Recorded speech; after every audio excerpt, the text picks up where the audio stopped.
to the BGB's podcast. You can't prove what we were just talking about before we hit record. No court of law could. No. And one of your hosts, John Warren, with me are my forever co-host, Nikki Grayson. You're making me miss yet another sunset.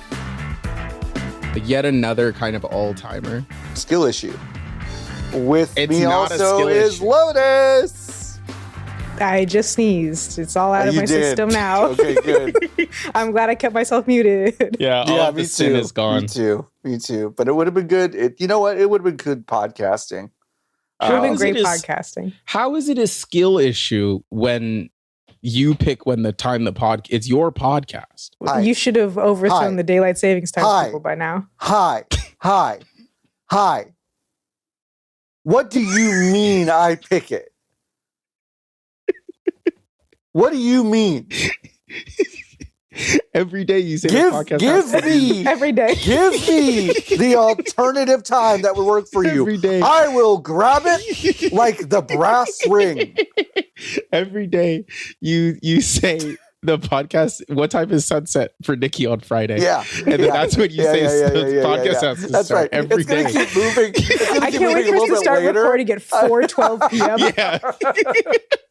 Yeah, we're gonna record at 9:15 p.m. in the summer Pacific time. Lotus and I are gonna be up till fucking 2:30 a.m. our Yeah. time.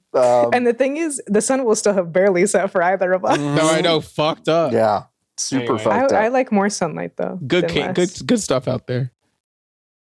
Is it like pink? I like it when Yeah, it's it's pink. pink and Oh, purple. it's fun when it's pink. It's like and cotton purple. candy out there. Oh, So it's we'll fine. Just pick, we'll Listen, just pick us up and go outside.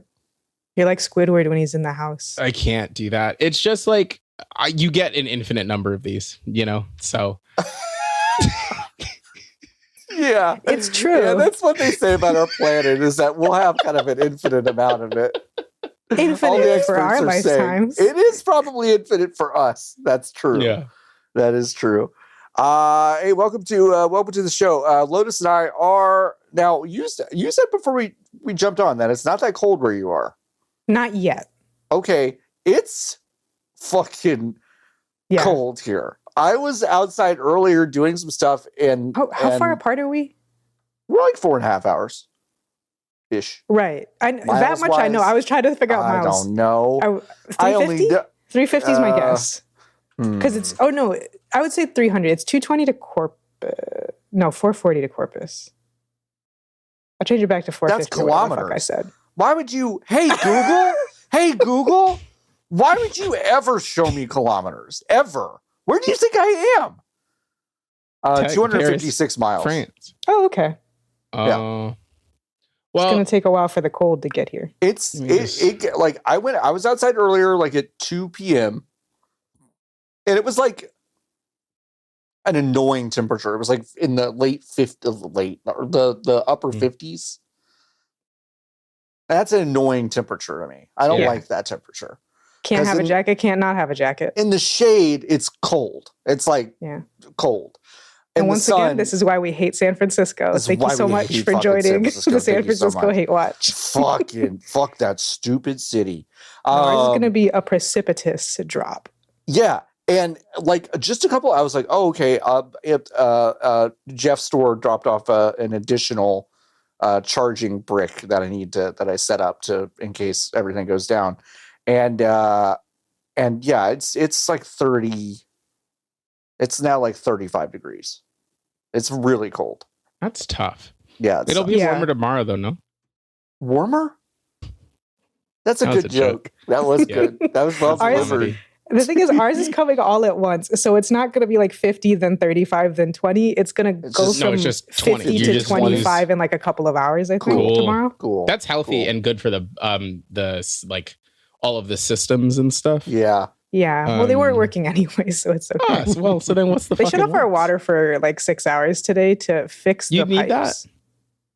This is a new Whoa. apartment complex and they haven't tested it up. They also separately called both me and my roommate on different days. They called me at 4:59 p.m. on a Tuesday. Great. didn't leave a voicemail, called back less than a minute later, and then left a voicemail. Great. And it was Whoa. like, hi, this is just a courtesy call. We're going to have maintenance come in tomorrow to check the water heater. And I was like, okay, whatever. That's fine. They don't come.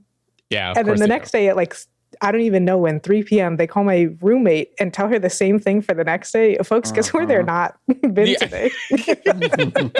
Cool. So it's not cold yet, but I never get to wear my warm clothes and they look nice. So I just decided to wear it anyways. Warm clothes are I had fun. the plumber came today to snake my upstairs toilet because it was sick the other day. And I sent a message in the portal that said, hey, poop come back up. Oh God, toilet. come back up. It's so not good. So it's one of the worst ways it can it's go. one of the worst ones. And I said, hey, you got send a man. That was on Tuesday. No man. Today. Man came today. Yeah, today. Yeah. After Poop, I had to bump. Poop come back up. Kind Urgent. of seems like a same day. Urgent. That's a same day. That's Send the the same guy day. out. That's an urgent. Had to follow up with Josh. I love the idea. Fucking bitch. I send so many corporate emails every day that are just kind of bumping people, but the idea, the humiliation of having to bump someone about the fucking doo-doo that's coming back up out your toilet is crazy. It's crazy. It's crazy. It was like, what did I say? I don't even remember what I said.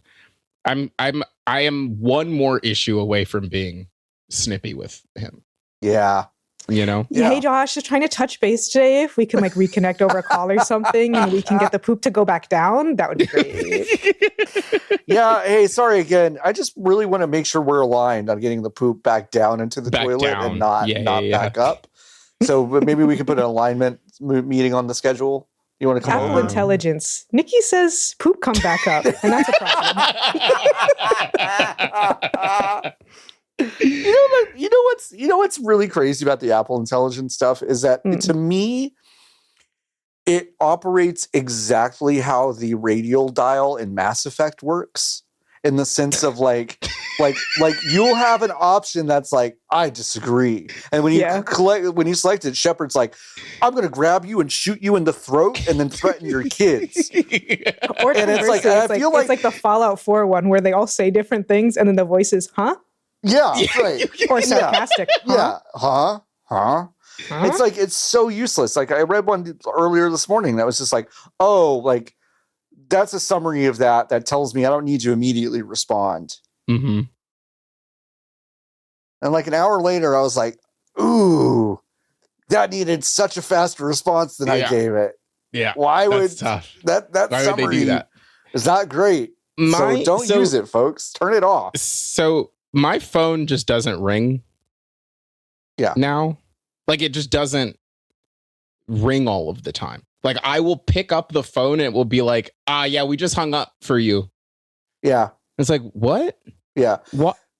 You didn't even ring. Like what are you talking about? I have a do not disturb time between 10 a.m. and between 10 p.m. and 10 a.m. Okay. Uh-huh. Nikki, you sent me, I want to say like 5 texts yesterday between like 8 p.m. and like 9:30 p.m. They just didn't come in. They did not. No. Like notify. There's no me like the notification None. server's fucking broken. Yeah. Upstairs toilet backed up. All lowercase. Toilet upstairs is backed up. Toilet handle needs to be held to flush, but this morning when we went in, it had pushed waste back into the bowl. Need urgent fix. That Nicholas Grayson submitted the request 1:19:26, 8:57 a.m. Nicholas Grayson 1:21:26, 7:39 p.m. Following up on this, Josh Underwood changed the status to in progress 1:22:26, 4:39 p.m. What's the first one you said again? Toilet upstairs is backed up. Toilet handle needs to be held to flush. But this morning when we went in, it had pushed waste back into the bowl. Need urgent fix. I just like you specified. Generate me a toilet that works. You generate me a toilet that works. You specified. It could fucking kill me. You specified that it was lowercase. Yeah. But I just keep thinking about how like just uppercase messages delivered in lowercase is very funny to me. I'm just kind of like that's like you're right. You didn't need the uppercase. No, That is an urgent message. Sending that in all caps is crazy. Yes. Like it's so insane. Also, not to derail, I just noticed the Peloton. I did too. I noticed it while Nikki was talking, and I was like, "That is the shot framing is so fucking funny." For people who don't watch and only listen, Nikki podcasts from a somewhat small but big enough to fit a sitting situation closet, and in the back corner of their room that's visible, blurred out because of the way the webcams work, you can see their new Peloton. And after struggling for however long I've been talking, Nikki has managed to close the sliding closet door to hide the Peloton for us. Oh my god! Oh, now your child will know where you are. See the Okay, Peloton now. There He it hated is. that. The dog hated that. Yeah. Don't do that again. Oh, how is it? Well, okay. So I bought it. Okay. Right. And Can I just start by saying the tone is very different than what I expected from you about the spell? well, so I bought it, and I Okay. was kind of under the impression that I would have been able to put it downstairs, and that was not the case. Oh, which that's is right. so fair. Right. So then it had to. I was like, oh, I'll put it in the closet underneath our staircase, but the door it's wide. It is wide enough to fit in the door frame, but the door itself makes it narrower, so it would not fit inside. So the options were to get rid of it or bring it upstairs. And then I was like, well, no one's going to want to fuck me if the Peloton is in my bedroom. So then I was like, oh, it's not, it just may may not great. be who you want. It's not great. So I brought it upstairs. Just put some clothes on it and then they'll think, oh, that's normal. That's normal. It's regular if there's clothes on it. It's normal if it's just a closed chair. So now it's in here and it's fucking huge and I hate it. I tightened all of the screws today and updated it and haven't logged into it yet. Because if I log into it, then it means I've committed to it. It's yours. Yeah, it's mine. Mm-hmm. Especially considering I have to pay an unlock fee, I think. Yeah, and they take your blood about it. Yeah, there's a little needle comes out, and they are like, "Okay, just it's blood time." You have been blood bonded to your Peloton. But I think there's another corner in this room that I can put it in. I'm going to I think put it there, and then I think I'm going to get one of those changing screens. Sure. Yeah. And then I think I'm going to hide it in there because the thing that is the most vibes poison is that like everything in this room is like either pop of color or light wood, and then my intention is to have some darker wood in here, and big black metal object is kind of antithetical to the kind of the energy in this space. So now you have stumbled upon, and Jordan, you can cut this all out, okay? The three of us go on Shark Tank, okay? We introduce the Peloton that makes you fuckable. Okay. I think there's something here. It's Peloton wraps, maybe? No, I think they would have like really what they need to do is make the whole thing modular in a way that would basically be impossible. Like they would need to make it so that the screen came off and then the whole bike like folded up to be half as big as it is. And I think the screen is the biggest problem. The screen is absolutely the biggest problem. Huh? It's the biggest problem because the footprint of it is not insane. It's not that big. Like it's 2 feet wide by 4 feet tall. Wait. Yeah. Yes. Yeah, so like seems right. It fits smaller than a yoga mat, but because of the screen, it makes it high up, and because the screen comes out at like basically a 90-degree angle because it needs to be in front of your face, and it also does this. One of you is going to have to describe. Okay, all right. Lotus, do you want to take it? Yeah, sure. I already did the other part. Nikki's walking back to the Peloton. The screen pivots. I don't know why they got up for this. It's on. It's now facing forwards, pivoted forwards. and it pivots all the way, like, pretty much all the way around. I'm Pretty not much all the way around. super sure why. Yeah. Well, why does it do that? What's the point of that? Oh shit. Because you can there's classes where you get off of the bike and then rotate the screen so you can see the screen and not be beholden to the angle of the bicycle. It was such a like an iPhone, like numbered iPhone to S iPhone upgrade where they needed to justify the fact that they needed to make another one. So they were like, This fucking screen moves, literally. Yeah. So the other S feature relative to this, and I'll shut the fuck up about this stupid bike, is that the regular bike, when the instructor in the class changes the resistance, which is really the reason why I wanted to get the Bike Plus, which is the one I have, which again, I need to clarify, I did not spend the correct amount of money for it. I need to be so clear. The resistance is automatic. So when the instructor in the class changes the resistance on their bike, this bike will automatically change the resistance, which sounds really small and stupid.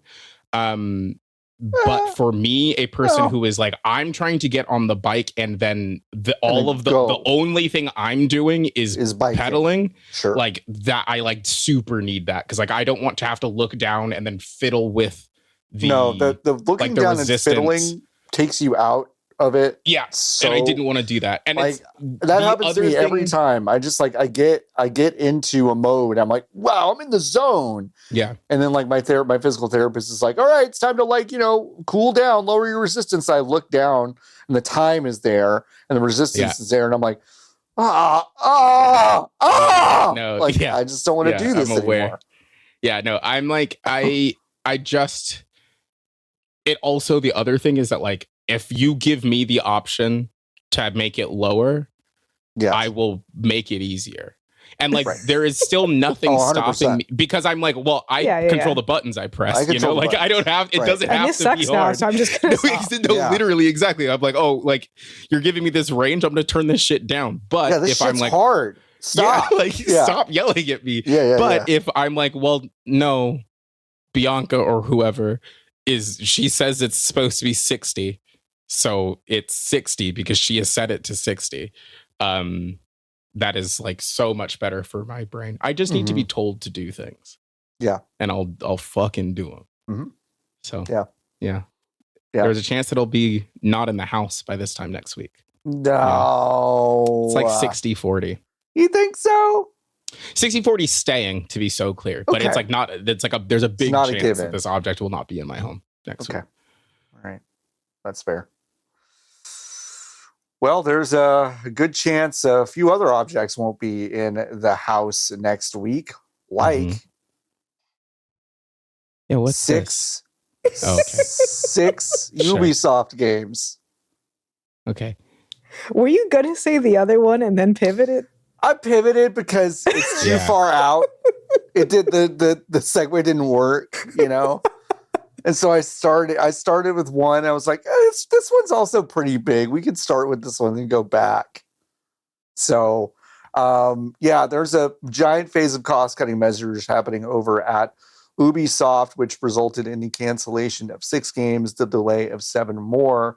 And of course, there is new structure to be reckoned with. One of the canceled games was the Prince of Persia: Sands of Time remake, which is crazy because that was really supposed to be a big deal for Ubisoft at some point. And then it did get delayed once. And then I think everyone kind of forgot it was happening, including Ubisoft. Including them. Yeah. And then they remembered and they said, well, let's turn this shit off. Let's turn this one off. But like that one is it kind of throws me.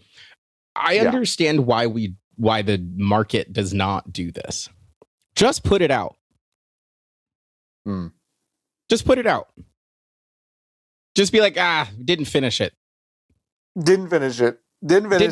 Just put it out. Didn't finish it. Be like, it's $40. We didn't finish it.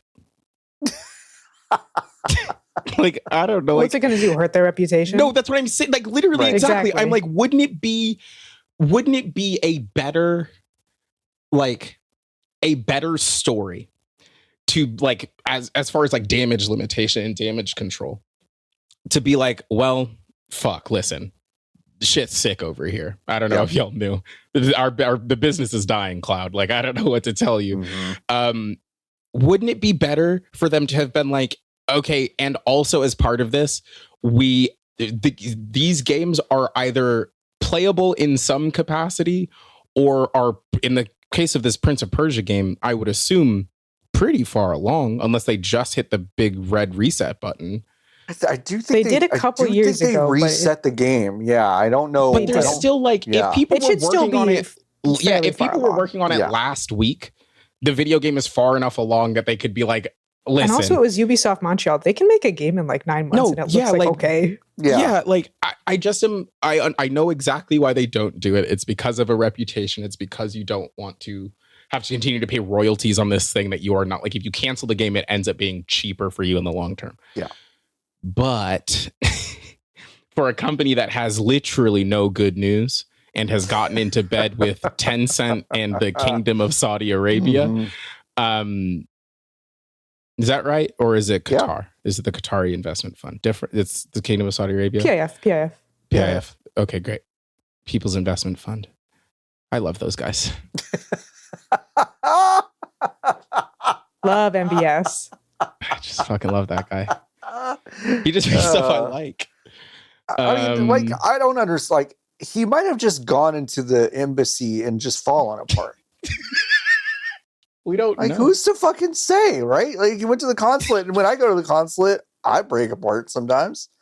They should have put them back together. We've all been there. We've all been there. Like above this, like, there's a big sign outside the Turkish consulate. If you come in here, you might just kind of break apart a little bit.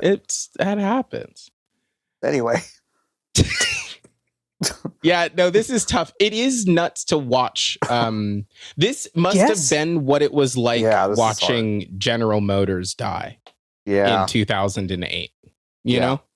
Yeah. Or 2007, whatever. And none of us had been born yet, so we didn't really see that. So I wouldn't. Well, John does, but you and I don't remember. I was there. I was actually in one of the plants when it was. He was on the product line when he got the news. That's so sad. You were making the Saturn View, and then they said, "John, you're unemployed." I was the starting quarterback for Michigan State. And I was also working a line because I gotta support my family. And then working the line, they shut it down in the middle of me putting a fucking piston into an engine. Sure. And the machinery swung and hit my back, and that's kind of how what happened. Yeah, that's kind of how this happened. Wow, I'm really no sorry. more quarterback. They squished me like Mike Wazowski. So and then they said, I'm sorry, Mr. Warren, we can't save the middle part, so we're just going to squish you down. You can't save the middle part.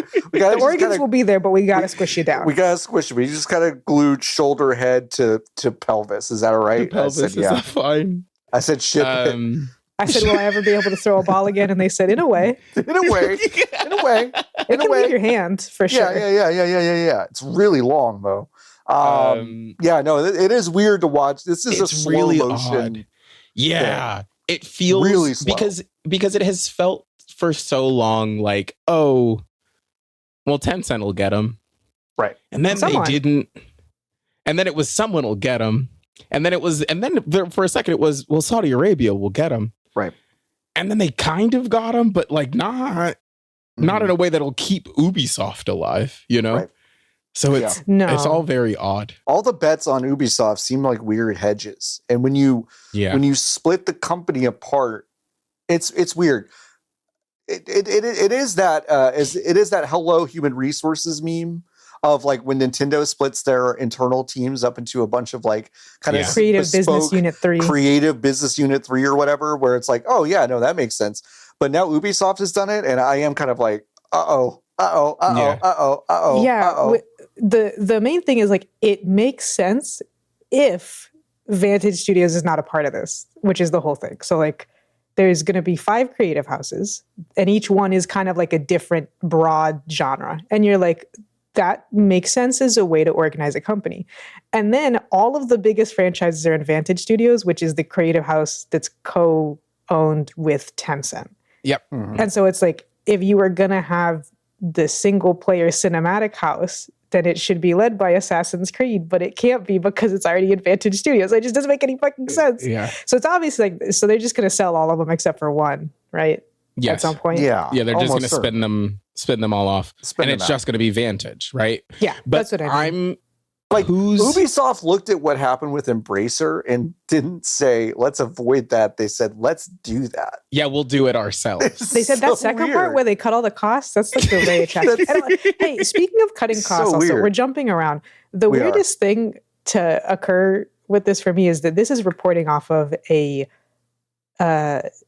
Ubisoft written memo is like the original reporting. And then like other people have done interviews and shit. Found it so strange that most outlets are saying like Ubisoft announced a new cost cutting structure. Yeah, no. And it's like, no, they didn't. This is part two. They said they've been doing this for like a year and a half, 2 years. It's very weird. Yeah. So it's very slow. Prince of Persia is the probably the biggest game that got canceled here. I want to talk about as far as we know. As far as we know, the people working at Ubisoft are going to be expected, quote unquote, to return to office work 5 days a week. Yeah, full time, which is going to go so well in France. So well. Really, where they are from. There are 5 kind of individual studios as part of. Or holding companies as part of this restructure. Vantage is, of course, the one that Tencent is heavily invested in, and that is designed to essentially, the language here is so funny. Scaling and extending Ubisoft's largest and established franchises to turn them into annual billionaire brands. I love making stuff up. Dude. Billionaire brands? Like, so that's what's like $1 billion brands, maybe? No. But like, I would never look at Assassin's Creed and go, Assassin's Creed is a billionaire. You would never do that. That's dumb. Anyway, Vantage Studios is going to be running Assassin's Creed, Far Cry, and Rainbow Six. We've talked about this before on the show. The new structures are Creative House 2, which is co-op shooter and competitive shooter. That's going to be Ghost Recon, Splinter Cell, The Division, which like, man, I did not have on my bingo card that Division would survive kind of its like first 2 years of relevancy. And here we are in what, year 8 or whatever. Creative House 3, this is a roster of select, sharp live experiences, which just means we don't know what to do. We just kind of put this into a bucket. And it's Brawlhalla, For Honor, Riders Republic, Skull and Bones, which I'm fucking astonished. I can't believe they mentioned Skull and Bones makes it onto this. I cannot believe they mentioned it. It's quadruple A, please. I'm astonished this made it on here. And The Crew. We're gonna come back to Creative House 4 because I want to end with that. Yeah. But Creative House 5 is reclaiming a strong position in casual and family-friendly games, which, honest to God, actually might be their strongest value prop on this screen. Are you kidding me? Like, who doesn't know what Just Dance is and wants one that's good? I know. I mean, it's like it's Hasbro's portfolio. Okay. Hungry Shark, Invincible Guarding the Globe. I don't know what that is. Is that you made that the up? Invincible game? The fighting game? It doesn't even matter because Scopely's going to buy that one. That one's Scopely's. That's true. That one's Scopely's. Just straight up. Ketchup's portfolio, Uno, Hello, and Just Dance. It's Scopely's. They cut that one out for Scopely. Yeah, like, that one is right. Like you're totally right. That one is just we cut this out so Scopely could take it. Yes, like that's the most naked of them all. I've been trying to figure out who's buying 3. Right. Yeah, I know. Because none of those. No. Like, here's what's happening. They're also going to sucker the PIF into buying that one. Which, like, listen, if you can, good for them. Here's the thing. It's we've talked about this before. It's very grim and awful. Every company's evil, but it's even more grim to treat the Saudi Arabian government like they're just some other company. However, it is hilarious that they're so fucking stupid. Yes, it is funny. No idea. Like, they're so stupid. 500 million for Brawlhalla? I think Ubisoft is going to try to convince Saudi Arabia they can get water out of Skull and Bones. like if you just buy this, You can convert the digital Just water make into another. real Just water. make You another can Writers squeeze Republic. piss from this stone, You can. and then maybe it'll be water at some You point. can. Creative House 4 is dedicated to immersive fantasy worlds and narrative-driven universes. This is Anno. This is Might and Magic. This is Prince of Persia. Very funny to put Prince of Persia on here when you've just canceled probably the biggest one. Rayman, which is still fairly important as far as an IP Is goes. it? I feel like I think a They'll little put bit. out a good game The that sells rabbits, well every the once in a rabbits while. is like it's kind of. Oh, rabbits is for sure. And then again, in the same fucking vein as Skull and Bones being on here, they put Beyond Good and Evil on this list. Now, It's just so people wouldn't say it was Where canceled is it? in It the was group canceled. of mysteries. but they've said now, as a result of some interviews that happened after this, that it is not canceled. It is still in development. And in fact, someone from the company used the word a priority to. Well, yeah. to- What else? What else does she have? I said this on Blue Sky, but I remember when I basically was totally absent from my film professor's class. That was at 7:30 a.m. in the morning, like 5 weeks in a row. He sent me Whose an fault email. is that? Mine, 100%. No. You think it's his? No. Don't put the fucking class that early. Yeah, Brett. Brett Yeah, Favre? Brett. I'm 19. No, You think I'm going to get up that early? Hey, I Brett. actually think that is a failing, not on you, John. Not to fucking therapy you right now. That is actually not your failing. Okay. You were failed by the Two state. things, because this never happens. He's probably listening to this. Hi, Brett. So, Oh, hi, wow. Brett. Brett doesn't hi, pick Brett. the time of the class. No, he did. I heard he did. When John was the quarterback at Michigan State, Brett chose what class I chose my class. specifically to punish him Yeah. for being a football Yeah, player.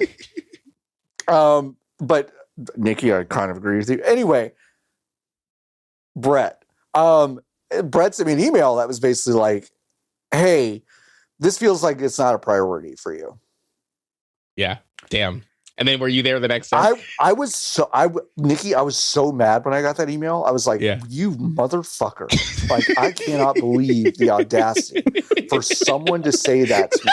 For some fucking 40-something-year-old to tell me that it's not a fucking priority for me to get up at 7 in the morning. I took it as such a value judgment, but the older I got, I was just like, the man just used a word properly, which is a priority. Yes. It was not a priority for me. He was 100% right. I did start going to that class. Yeah. I want to be clear. It worked. But when I read this article about, they're like, oh, Beyond Good and Evil 2 is a priority. Listen, it's fine if you want to tell us you're still making it, but don't just say it's a priority. We know it's not a priority. It's a priority because they're not making anything else right now. Yeah, I mean, exactly. They're in their COVID dip to the point where Beyond Good and Evil 2 could come out before some of the other things that they're making. Yeah. Crazy. I mean, I just cannot believe that they're still talking about this game. The last thing we saw from Beyond Good and Evil 2, they had turned what is, by the way, a beloved cult classic, kind of very tight action adventure game that involves like just a mishmash of genres, including like photography and action and racing and kind of an open-ended experience. And it's so cool. And they blew it the fuck up into this like No Man's Sky. You can fly around these planets and land on them kind of bullshit, which is so not what people I think want from this franchise. And that was however long. That was like I want to say like almost a decade ago. More than a decade, because when they first showed it off again, it had been a decade. It had been a decade. Yeah, so I'm looking at the Wikipedia. Crazy to me. The rumors were in 2007. Yeah. And then God, that's so long ago. That is crazy to me. For sure. But then there were 10 years, right? So there, like, it was rumored for 10 years, which means that someone was chewing on something about it. They released a trailer of some kind for a game that obviously was canceled. That had the pig in it. In 2008, there was a trailer. In 2009, there was a second leaked trailer. And then in 2017 is when Joseph Gordon-Levitt said, I'm making a video game. It's called Beyond Good and Evil 2. Oh my god! And you can contribute your work for free to the video game. And that was at E3 2017. That was part of JDG's. Yeah. Wait, no. Yeah. JGL. GL. That Yep. was part of his dumbass thing. Yes, the hit record thing, the whole concept of the game. I didn't when it remember was that had initially, anything to do with hit record. When the I game remember was it so strangely vividly. me also, like the whole, because that was the first time where I was like, okay, so the game, it was pitched, and then basically the man who was in charge, who was been thoroughly disgraced, if I'm remembering correctly, who was out there, was like, this game is too big for just us to make. We're trying to introduce, we want to give an avenue for all kinds of creators to have their hands on this like huge experience that we're all building. And then he brought out Joseph Gordon-Levitt, and Joseph Gordon-Levitt was like, I have a platform where you sign away your life rights to the stuff that you make, and then I get to make money off of it. And now I'm bringing it to video games, so you can build a texture, and then Ubisoft will own the texture and maybe put it in the video game. And that was one of the first times I was like, well, that seems like stealing. Yeah, that's stealing. Yeah, like, I remember that part of it very well. Is one of the first times that I was like, this isn't coming out, huh? Right. Yeah, like this one's not real. That might be the first time I could so distinctly think, ooh, this isn't coming out. This isn't coming out. This isn't coming out.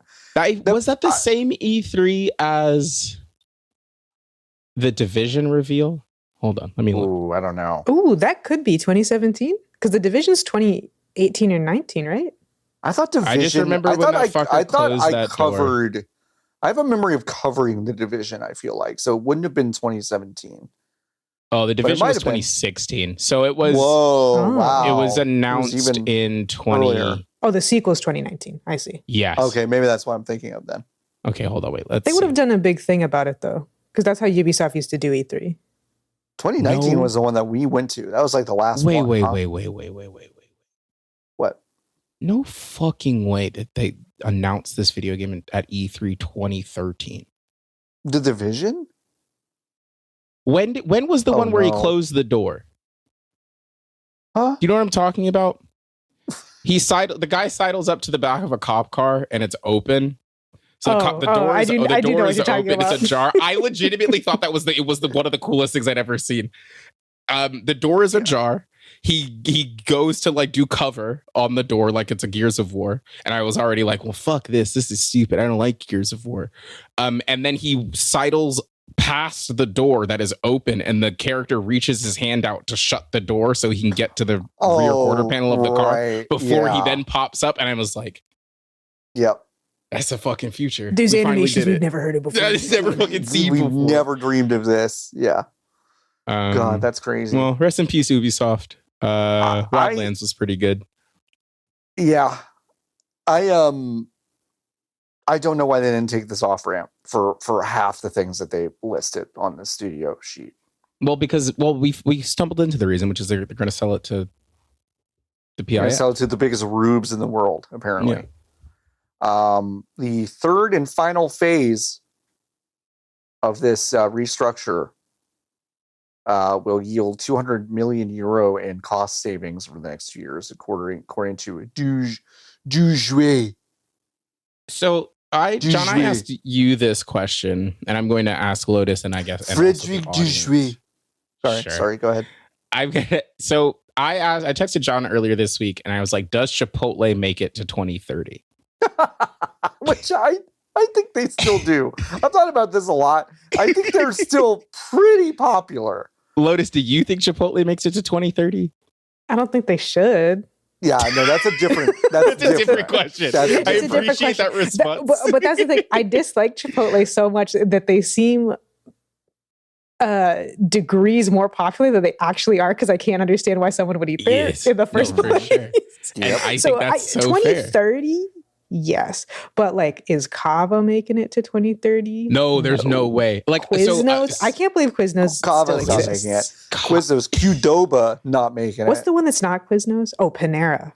Panera's going to make it. They're going to make it. Panera's going to make it because they don't have to cook anything. They did their Helvetica. They did a Helvetica rebrand. They've got hospital food. They'll be around forever. It's so fine. Yeah. I think right now, I do not think Chipotle makes it. But now the question is, where's your evidence? What's your evidence? It's gut. Right now, it's just gut. But right now, Gut's affected by Chipotle. Gut's affected by Chipotle. But also, right now, they are selling a protein menu, and I showed you this, and it's just a cup of chicken. Right. And that's a new menu innovation that they've come up with. Is we have a protein menu now, and your options are double the protein, which is what they already did. Yeah. And we'll just give you some of the protein in a cup. The other innovation they've had is we bought plastic containers, so now you can do small group catering at Chipotle via the app. Yeah. And those are not strong business indicators to me. But it doesn't matter. Does Chipotle live longer than the company Ubisoft? Oh, the company? No. Ooh, wow. That's a really good question. The company as we know it now, yes. The company, the brand name Ubisoft, no, I don't think so. Because the thing is, specifically with Chipotle, and this is to the point about protein cups, is there is a nigh endless supply of young men with eating disorders who are keeping Chipotle afloat, alive, and will continue to do so for the foreseeable future. That's so true. I forget about that. Yeah, I mean, I'm part of a 200-person company of like a lot of normal people, and boy, they're keeping some lights on around here. Yeah, like they're keeping some lights on. No, Let's for sure. Subway. That. Yeah. There are hospitals keeping the entire Jason's Deli franchise afloat. Oh, Jason's Deli? Are you kidding me? Yeah, I don't know. I used to have a friend that's like, "Do you want to go to Jason's Deli for lunch?" I was like, "Are you sick? Are you okay?" No, I don't want to go to no, and get some snot in a cup and a cold sandwich. No way, man. I have never seen this establishment before in my life. That's even funnier. This sandwich is vile. This looks horrible. I'm going to put it on the screen for everyone. Like many kind of sandwich establishments, if you get the most basic thing possible, it's like fine. No, for sure. But truly, it is hospitals ordering in bulk for their shifts that keeps Jason's Deli around. Man. Do you want this? Man, it just says it's back. It's back. Deli Cowboy, half-pound of pit smoked beef briskets, definitely not smoked, melted cheddar. The pit, they don't reference what pit, and it is the hospital. So the pit is a trash can in the corner of the kitchen. What you don't know is this beef brisket is made out of car crash victims. Their families won't know. They've just been kind of crunched and mushed when you in hear the accident. Your family. It's got red onions, barbecue sauce, toasted on New Orleans French bread. Isn't it is Texas? Wet. It is a wet sandwich with some bad looking cheese on it. The cheese is that. This is the dressed up photo. This is the look of bread they picked. And the cheese is a problem. The cheese is really problem. Rough. It's really rough. Terrible. Thanks for showing us this. You're welcome. Well, rest in peace, Ubisoft. Rest in peace, Ubisoft. God, what a weird, terrible. You have history. some of the most talented individuals in the world, so you should stick around to pay them. Planet. But yeah, please, God. Yeah. Let's work backwards. Speaking of Tencent, they're starting. This is so stupid. I had to put Objectively funny. Objectively funny. Did I put this here as real news, or did I put this here to make Nikki and John laugh? I've been reading this over and over for like a few hours, going, I could say this without laughing, and I'm like, and I can't. Tencent is getting into the podcast space. Well, I'll just read you the whole headline on gamesindustry.biz, which packs a lot of really good stuff into one package. This is Alex Forbes Calvin. Jude Ower's Good Game Club podcast launches at Davos with Tencent backing. Holy fuck. That is crazy. We have fun here. We have fun here. Industry commentator Matthias Gredel Norvig and Ower will both be hosting this podcast. Launching at Davos is crazy. Hey, it's also so funny to say because no normal person knows what that is. Great question, Nikki. I think Mr. Forbes Calvin has done an admirable job at this article of trying to make it sound like anyone should know who any of these people are. Right. I love industry veteran Jude Hour. Usually there would then be parentheses that kind of that told you what video game. Some of the others, Game Academy's David Barry, Us Two's Maria Séance, Special Effect Chief Dr. McDonaghan, Future Lab CEO Christy Ridgen. She now granted she has not posted on Twitter in quite some time, so there's an off chance she's woke, but I doubt it. Because somewhere deep down there, she could be a third wave feminist. Because she looks like profile she could be one. says entrepreneur, problem solver, Scottish lass, island wanter, founder, CEO of She just Playmob. really likes that Animal Crossing update. Just really loves it. She founded Playmob, which is a market insights platform harnessing the power of gaming to understand what really matters to people. Let's actually look at her. It's very business speak. It's just weird not to say it and to just call her industry veteran. Yeah. Well, right now she works at a company called Planet Play, where you fund real world climate impact through gameplay. So she's a grifter, and good for her. Good for her. Making a crazy amount of money to listen. I will always say if we could all be this. so lucky. I am the world's biggest proponent of taking Tencent's money. Oh, there are very few people actually, I think, on this planet who have had the unique pleasure of taking money from Tencent. And I gotta tell you, folks, it hits. It goes crazy. Yeah. I'm actually jealous of Jude Law or whatever this person's name is. Nikki, Jude Apatow. Sorry. I'm so sorry. And those are all the Judes I know, so the joke's over, folks. Hey, except the original, I guess. Don't make a game. Start listen. a podcast. She's funded by Tencent. She's making 6 figures to make a podcast that nobody is going to listen to, and she only has to do it 6 times before they fire her. This is a LinkedIn podcast, and what I mean by that is that it is a podcast designed to have other executives and executive wannabes and grifters on the LinkedIn business space go, oh, this is a podcast I listen. This is something that happens out in the wild, and I'll leave it at that, where someone will say, hey, do you listen to podcasts? And my answer is kind of oh, God, boy, hey, if you want to make me short circuit in public, ask me if I listen to podcasts. When I don't know how to if I don't know you well, that's a really hard. I get real in my head about Who Wants to Be a Millionaire music starts playing. I really do. I'm I actually don't have a good canned response for it yet. Which do is I weird. want to potentially get trapped in a conversation about one of these? There's that. There's the fact that I make so much of them that I don't really listen to them all that much. There's so many so much. But the thing is that I learned that there are people out there that do listen to these. Mm-hmm. And they have a completely warped sense of what a everything is. based on listening to LinkedIn shit. Yes, which is why rocket money advertisements on television look the way they do. Yes, 100%. Because for millions of people, that is what podcasts is. Yeah.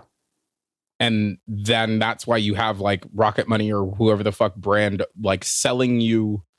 They're doing the ad read of the podcast, except there is no podcast. The podcast is the ad. Mm-hmm. It's completely fucked. But good luck to Tencent. This latest foray into the media business is gonna work. It's every single investment they made has just been slam dunk, gangbusters. So. I just also want to say,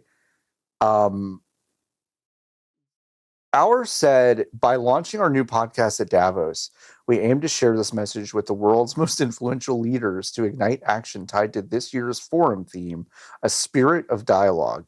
Gaming is a critical tool. Gaming is a critical tool for building community and spearheading movements to address some of society's most pressing challenges. Davos is the same thing where Donald Trump got up there and basically said that he wants to fucking own Greenland. And everyone's like, yeah. No, that's really, wow, what a world leader. Yeah. What do you mean? So, I mean, it's for this reason, John, that unfortunately my canned response, if someone were to ever ask me, do you watch podcasts, would be a problem immediately. No, the opposite. I would pick the worst, not the worst, but like the second worst kind of cavalry that I could think of to try to become an issue in the workplace. It's crazy. It's crazy. But this will only be around for a couple weeks. No, I mean, and listen, get the fucking bag. Get the bag. Get the bag. You know how Tencent goes at this point, girl. Get the bag and run. No, get the fucking bag. Like, I cannot be mad at Lauryn Hill or whatever the fuck this woman's name is. I can't. And like Lauryn Hill, she'll make one of these and then be done. That's it. All right. Marathon has a release date. It's March 5th. That is soon. That is so soon. And comfortably in the Q1 cutoff for all regions. Yeah. Which is the funniest part. Which is very, very funny. They released a new release date trailer. This game continues to look sick. Like, I do love the way this thing looks. But listen. Nikki and I played it. Don't know how different this thing is going to be. Because you played it in the alpha, it'll be completely different. This is how games work, John. Okay. They had you play in the alpha to get feedback, and now it's going to be totally. You're not even recognize it. Yeah, the lighting's different. The lighting is different, and the clouds different. Also, it took out the textures that they just stole from a guy. Took them out? We'll see. Who can say? I think I would love this game if I could just play it with my friends. Yeah. Mm-hmm. However, that's not possible. You're not allowed to make games like that anymore. No, you can't. They're not popular, is what I keep being told. Well, no, because if they were, Ubisoft would be fine. Right. So, it would be. This game, I think, would be fucking sick if I could just pick 3 people to play with, and like you leave literally everything the same, and then I don't have to interact with online players. But because of the nature of the video game, or what they say people want, it's a bad idea. So best of luck. It's cool that we get to see Bungie's last game. It's cool that they got to make another one after their last one. I mean, I think it is cool. It is cool. Nikki, I firmly am in the conspiratorial camp that Bungie's going to make Halo again. I really am. Hell yeah, dude. Ever since you said that on the show, I've just been like, in my head, I'm like, I'm not worried about Bungie. They've got Halo coming up. It's just like, it's so matter of fact to me that I'm just like, it's fine. They're fine. They're just playing jazz right now. They're going to get Destiny. The Saudi Arabian controlled Electronic Arts is going to make another Anthem with them. Shit. That also is a good idea. The mechs are looking for water. This time, they need your help to find water.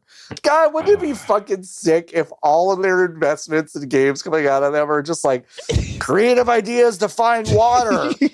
They mysteriously buy the IP, but just for Fallout 1 and 2. Maybe if we dig deep enough, we could make a Gek of our own. God, wouldn't it be sick if we had some more water? Asks every single one of our games. God, that'd be funny. In my head, it's just like, it's so matter of fact. It's so matter of fact. No, they're going to make it. It doesn't make any sense, which is why it makes sense. No, it could happen. I'll probably pick this up. To be honest, I'm curious about it. I think it looks. Yeah, I haven't. It looks cool enough that I want to do it. But I do think I am with you, Nikki. It is one of those things where I think I'm going to play this for a week or two and kind of be just bummed out it doesn't work the way I want it to. Well, at least it's not $80. You know, it's only. It's not right. It's like a 50. Is it a 50? It's a 40. It's $4,999. Oh my God. You know what happens when you fucking Google marathon price?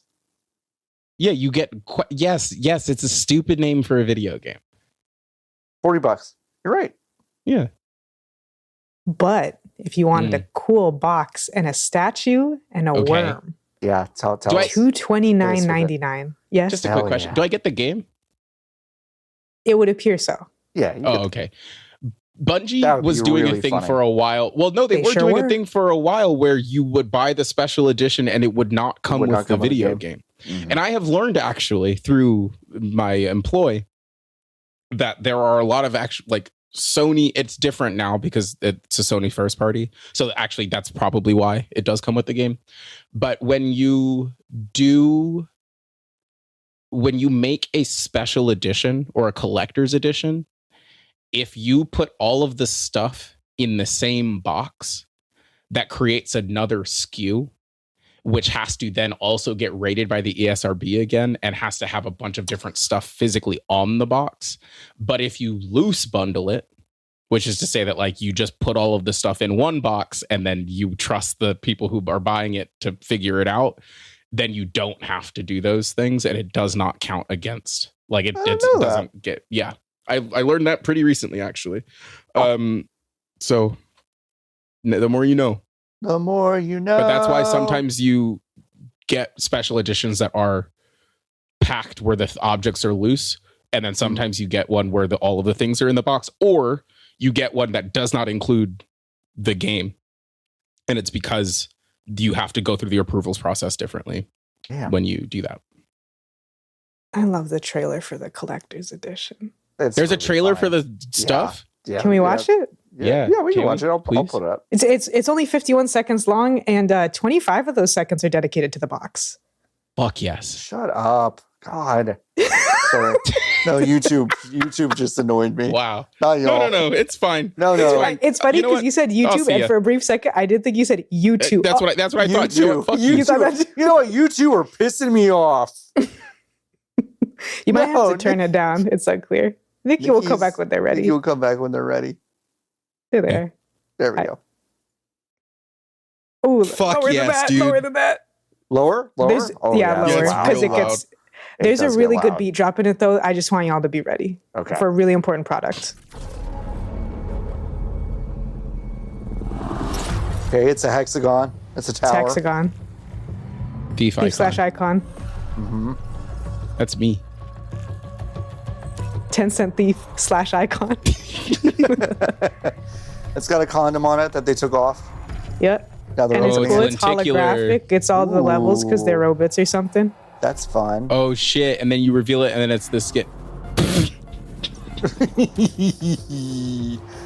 And the thing.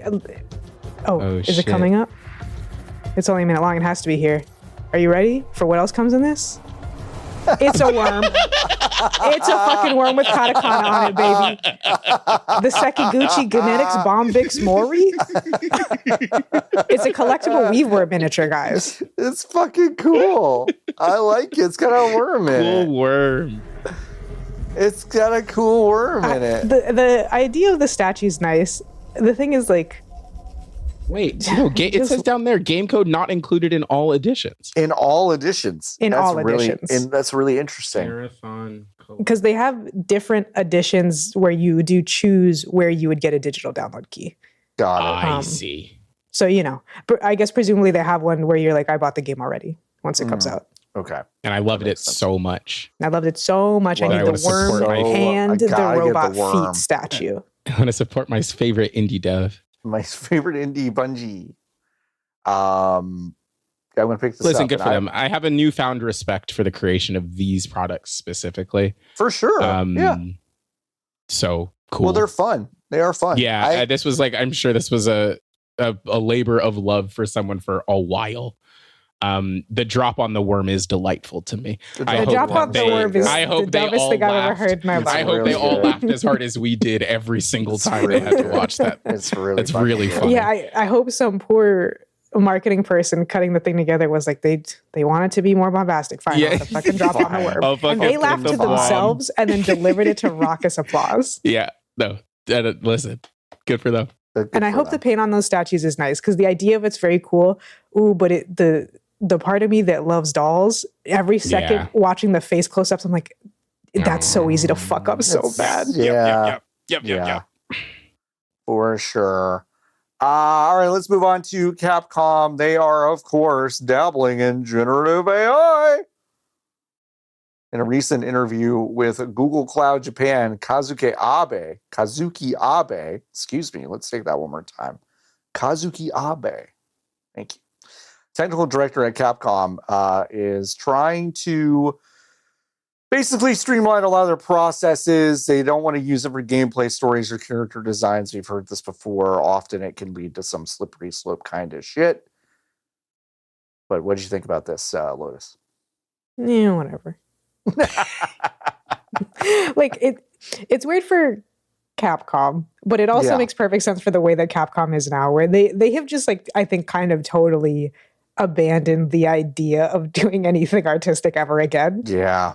Which is sad because they're Capcom, but it's that they never want to have to make any interesting periphery inside the game ever again. They just want an AI to do it, and then they want the AI to decide whether or not it's good, and then they'll just still put it in the game or not. Which is so crazy. Because it's just so hard to make fake TVs and bags of chips.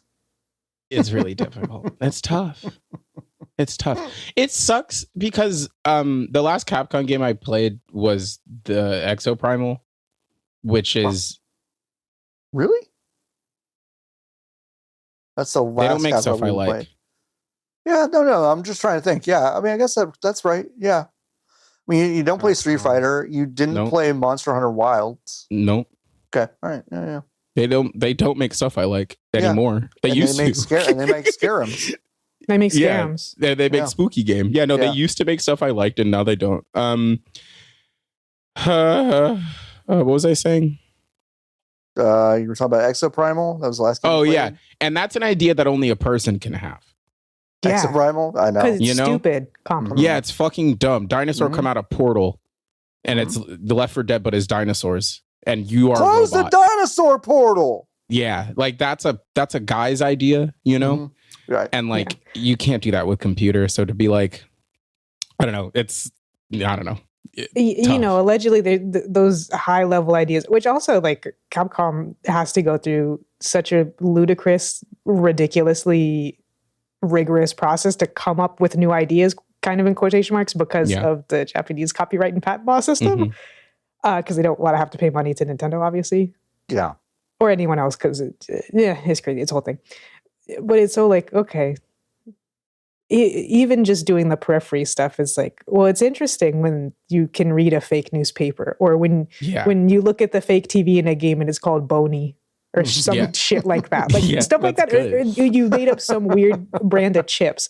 Like in Forbidden Siren, where they're like, well, it's a local custom that they eat this type of ramen with sea jelly in it.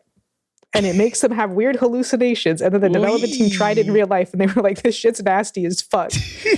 Like, funny stuff like that just can't happen if you do this. No. Interesting texture to the game is lost. No. And I don't think Capcom cares, which makes a lot of sense. The crunchy stuff is fun when people make it. He did develop a system, Abe did, that uses generative AI. Models like Gemini Pro, Gemini Flash, and Imagen. The system is fed text, images, and tables. Tables? What the fuck? Images, tables about the game being the word developed. Was tables. What are you talking about? John read the word fed and then tried to say tablets, I think. Yeah, like... Because you would eat a tablet. You on the iPad. Yummy iPad. Yum. I was thinking more like the like a pill. Yeah, like a Antacid. pill. Yeah. Yeah. The system is fed text, images, and tables about the game being developed, which it uses not only to generate ideas, but also evaluate their quality against predetermined criteria, automatically refining outputs. This is like the current Copilot ad, which they have been running during football, where it's two coaches on the sideline at a tryout, or like it's two scouts, and they have like I have seen this. They're watching a footballman do football, and then this man is like, Copilot, take all of the cool tackle stats, put them into one column, and then make a graph for me so I can see it. Copilot, can you then put all of them against his personality traits? Copilot, can you put all of them and then tell me which one to draft? And then Copilot, narrow it down to the top 3 best options. Yes. And then it's like, well, no, sorry, you're already in Excel. Like Excel has the tool, and it has had the tools to do this for 30 years. Mm-hmm. You don't need the computer to do it. And that's what this is. It's like, no, you have guys on your team whose job it is to say, hey, is this good? Yeah. And then they say yes or no. Like, you don't need to put a middle guy. But we've like... But it can automatically refine the outputs, Nikki. Yeah, but I don't understand it, because like Kim was right. Nobody wants to work anybody wants to fucking work anymore. Nobody wasn't sure which Kim we were going for. Yeah, I was also confused. Nobody wants to work anymore. And I do think that's part of it. Like, I do, like, this shit specifically has kind of pulled the curtain back on just like a kind of a group of people that are like already in there. Yeah. That are just kind of like this shit sucks. It's Teams weird. aren't good. There seem to be two groups of people that don't want to work right now, and I feel completely different about both of them. one are like AI guys that just like don't want to work, and I'm like, what the fuck is you don't want to feel the sweat dripping from your brow? Like, you fucking pervert. You absolute hedonistic loser. That's all you want in life, is to not work. And then there are people who are just like, you're a loser because you can't feel hedonism and because you aren't a pervert. You aren't a pervert. That's exactly right. You're a disgusting creature. You're just a weird little worm, and not in a fun way. And then there are people who are just like, and not like the Bombics from Sekiguchi. No, not like them. That's important. And then they're just like the normal people I know who hate working, and I'm like, yeah, dog. I hate working too. But it's real weird. It's weird that these people are taking over the earth. I don't know why. Listen. There was an Xbox showcase. We're not going to talk about the Xbox showcase. Okay. And I think you know why. It's because Microsoft is complicit in the genocide in Gaza. And you go to No Games for Genocide. And also the one here. Yeah. Also the one that we have here. Also the one that we have If they can find one, they're true. like, ooh. Yeah. Ooh. Also the one we have here. It's like me with a pint of new ice cream from H-E-B. I'm like, ooh, they did a new flavor? Chocolate churro? Yum, yum, yum, yum, yum. They're complicit in multiple genocides. Okay? And you go to nogamesforgenocide.com to read more about the boycott, the BDS movement, and show your support by signing the pledge. Lotus and I have done that. So I also did it. Why is nobody talking about that? I didn't Why know. is nobody talking about that? I didn't know. Hey, just as an aside, this entire podcast decided it. This entire podcast, we could say it as the podcast. We should probably do that. I should have mentioned that earlier. I thought of it, then it left my mind. That. I also, I was like, I could just do that, and I was like, I didn't. But I could go back and do it. We'll do it. Yeah. Just as a quick aside before we start talking about whatever we're about to be talking about. If John's the only games person who you watch talk about Xbox and the Xbox Developer Showcase this week and actually mention the genocide, you could go ahead and Blue Sky post a winky emoji to VGBs.com. Yeah. Okay. That sounds good. Just to see. It's a little experiment. Just to see. A little experiment. The only thing I took from this is that I watched them talk about Fable for 6 minutes or whatever, which is also coming to PC and PS5. So that's my little workaround. Not really. Is that what that is? Not really. Fable's not well known as a Microsoft property or anything. No. They're not going to make any money off of this thing. Don't worry about it. No, they're it's making not eating at McDonald's if you.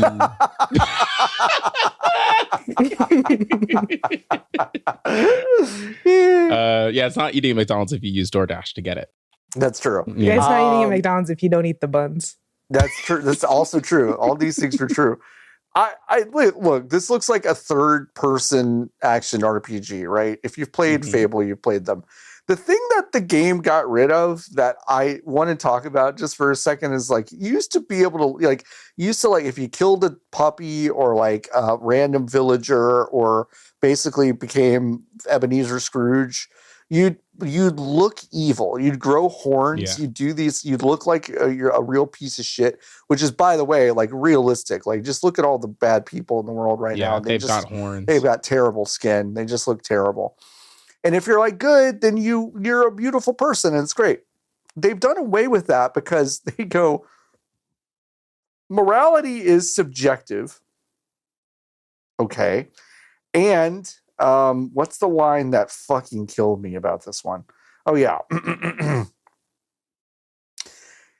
There's no objective good. There's no objective evil. You couldn't get everyone in the world to agree that something is evil or something is good. That just doesn't happen. That diversity of opinion, I think, is really clear these days. Which is that's the most British thing a person has ever said. It's a very British thing a person said, but also like it's very like I'm 12 and I just got into sci-fi. Yeah, but also read the room. Like, I think this is maybe the all-time. This is like maybe the all-time worst time. Yeah. To play the morality is subjective card. Yeah. It's really weird. It seems like a layup. Like you're looking left and right, up and down around you, and you say, "It's just football, ain't it?" It's just your opinion, man. It's just teams. It's just your opinion. Yeah. I guess I wasn't a philosophy major or anything like that. But like I think what people sometimes call morality, they mean ethics. Yes, that is correct. Ethics are often grayer and more complicated than morality. Morality is a set of values that I do think most major groups of people that have ever lived kind of do agree on a baseline.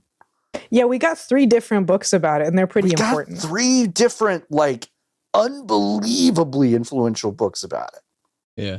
The Book of Mormon. Some would say the most influential texts in the history of the world are kind of about this. So yeah, I just thought I was like, oh yeah, all right, this little jaunt through Albion or whatever, great. And then they just hit me with like, yeah, the diversity of opinion I think is really clear these days. Huh? Cool. All right. I love Jubilee and thecut.com. It's just crazy. I just was like, it's an insane thing to say. It's an insane thing to say. It's an every day I'm like, I'm glad I don't have to work for a company anymore. Not that they would say anything like this, but just the way it raises my blood pressure to watch some or read some of this shit. 100%. Like, can you imagine being the marketing person? No. And being like, somehow, despite being a senior, I don't have the authority to tell you not to say this. Yeah, no, it's crazy. But you need to be killed. Yeah. It's like crazy. You need to. Yeah. It's so crazy. Yeah. No. Yeah. Yeah. All right. That and then I don't know. Forces in Japan, the cars have more. Such a bummer. The wheels have more polygons now. Man, I'm pissed. Oh, that you're not going to be able to play that one. Well, not able to play it is a crazy way to frame it, John Warren, but yes. No, I'm just saying. When Nikki comes over to suplex my neighbors neglecting their dogs, I'll kill them. Yeah. If they have. Yeah, exactly. So it's not exactly. You'll be able to know my blood will be different. There will be consequences. Yeah, they put more polygons and wheels on this one. Yeah, the wheels are rounder. No, I think it's only because it's like this locale is the one that I have. That I think they are unique. This team is actually uniquely suited to do the best. Yeah. Seasons just would probably because be of really their cool. yeah. Yeah. Whatever. Too bad. I'll figure out how. I'll just go drive my piracy real works. car in the seasons. Allegedly, that's not the It same. went is great it? last time. Well, they pulled the lever of it's in Japan, It's in so Japan, you know they on the which fucking is- ropes. They're on the ropes. Oh, yeah. Yeah. Like they have yeah. been, but it's a nice, Yeah. clear visual, publicly announced Yeah. indicator. It's crazy because it's like the most nuts thing in the world, actually, to me, is that Gran Turismo used to be the biggest video game in the whole world, It used to be so big. It's and crazy how it was crazy how that huge. changed. Yeah. And then Microsoft was like, okay, well, we can make one also. And then they made 2 good ones, 3 and 4.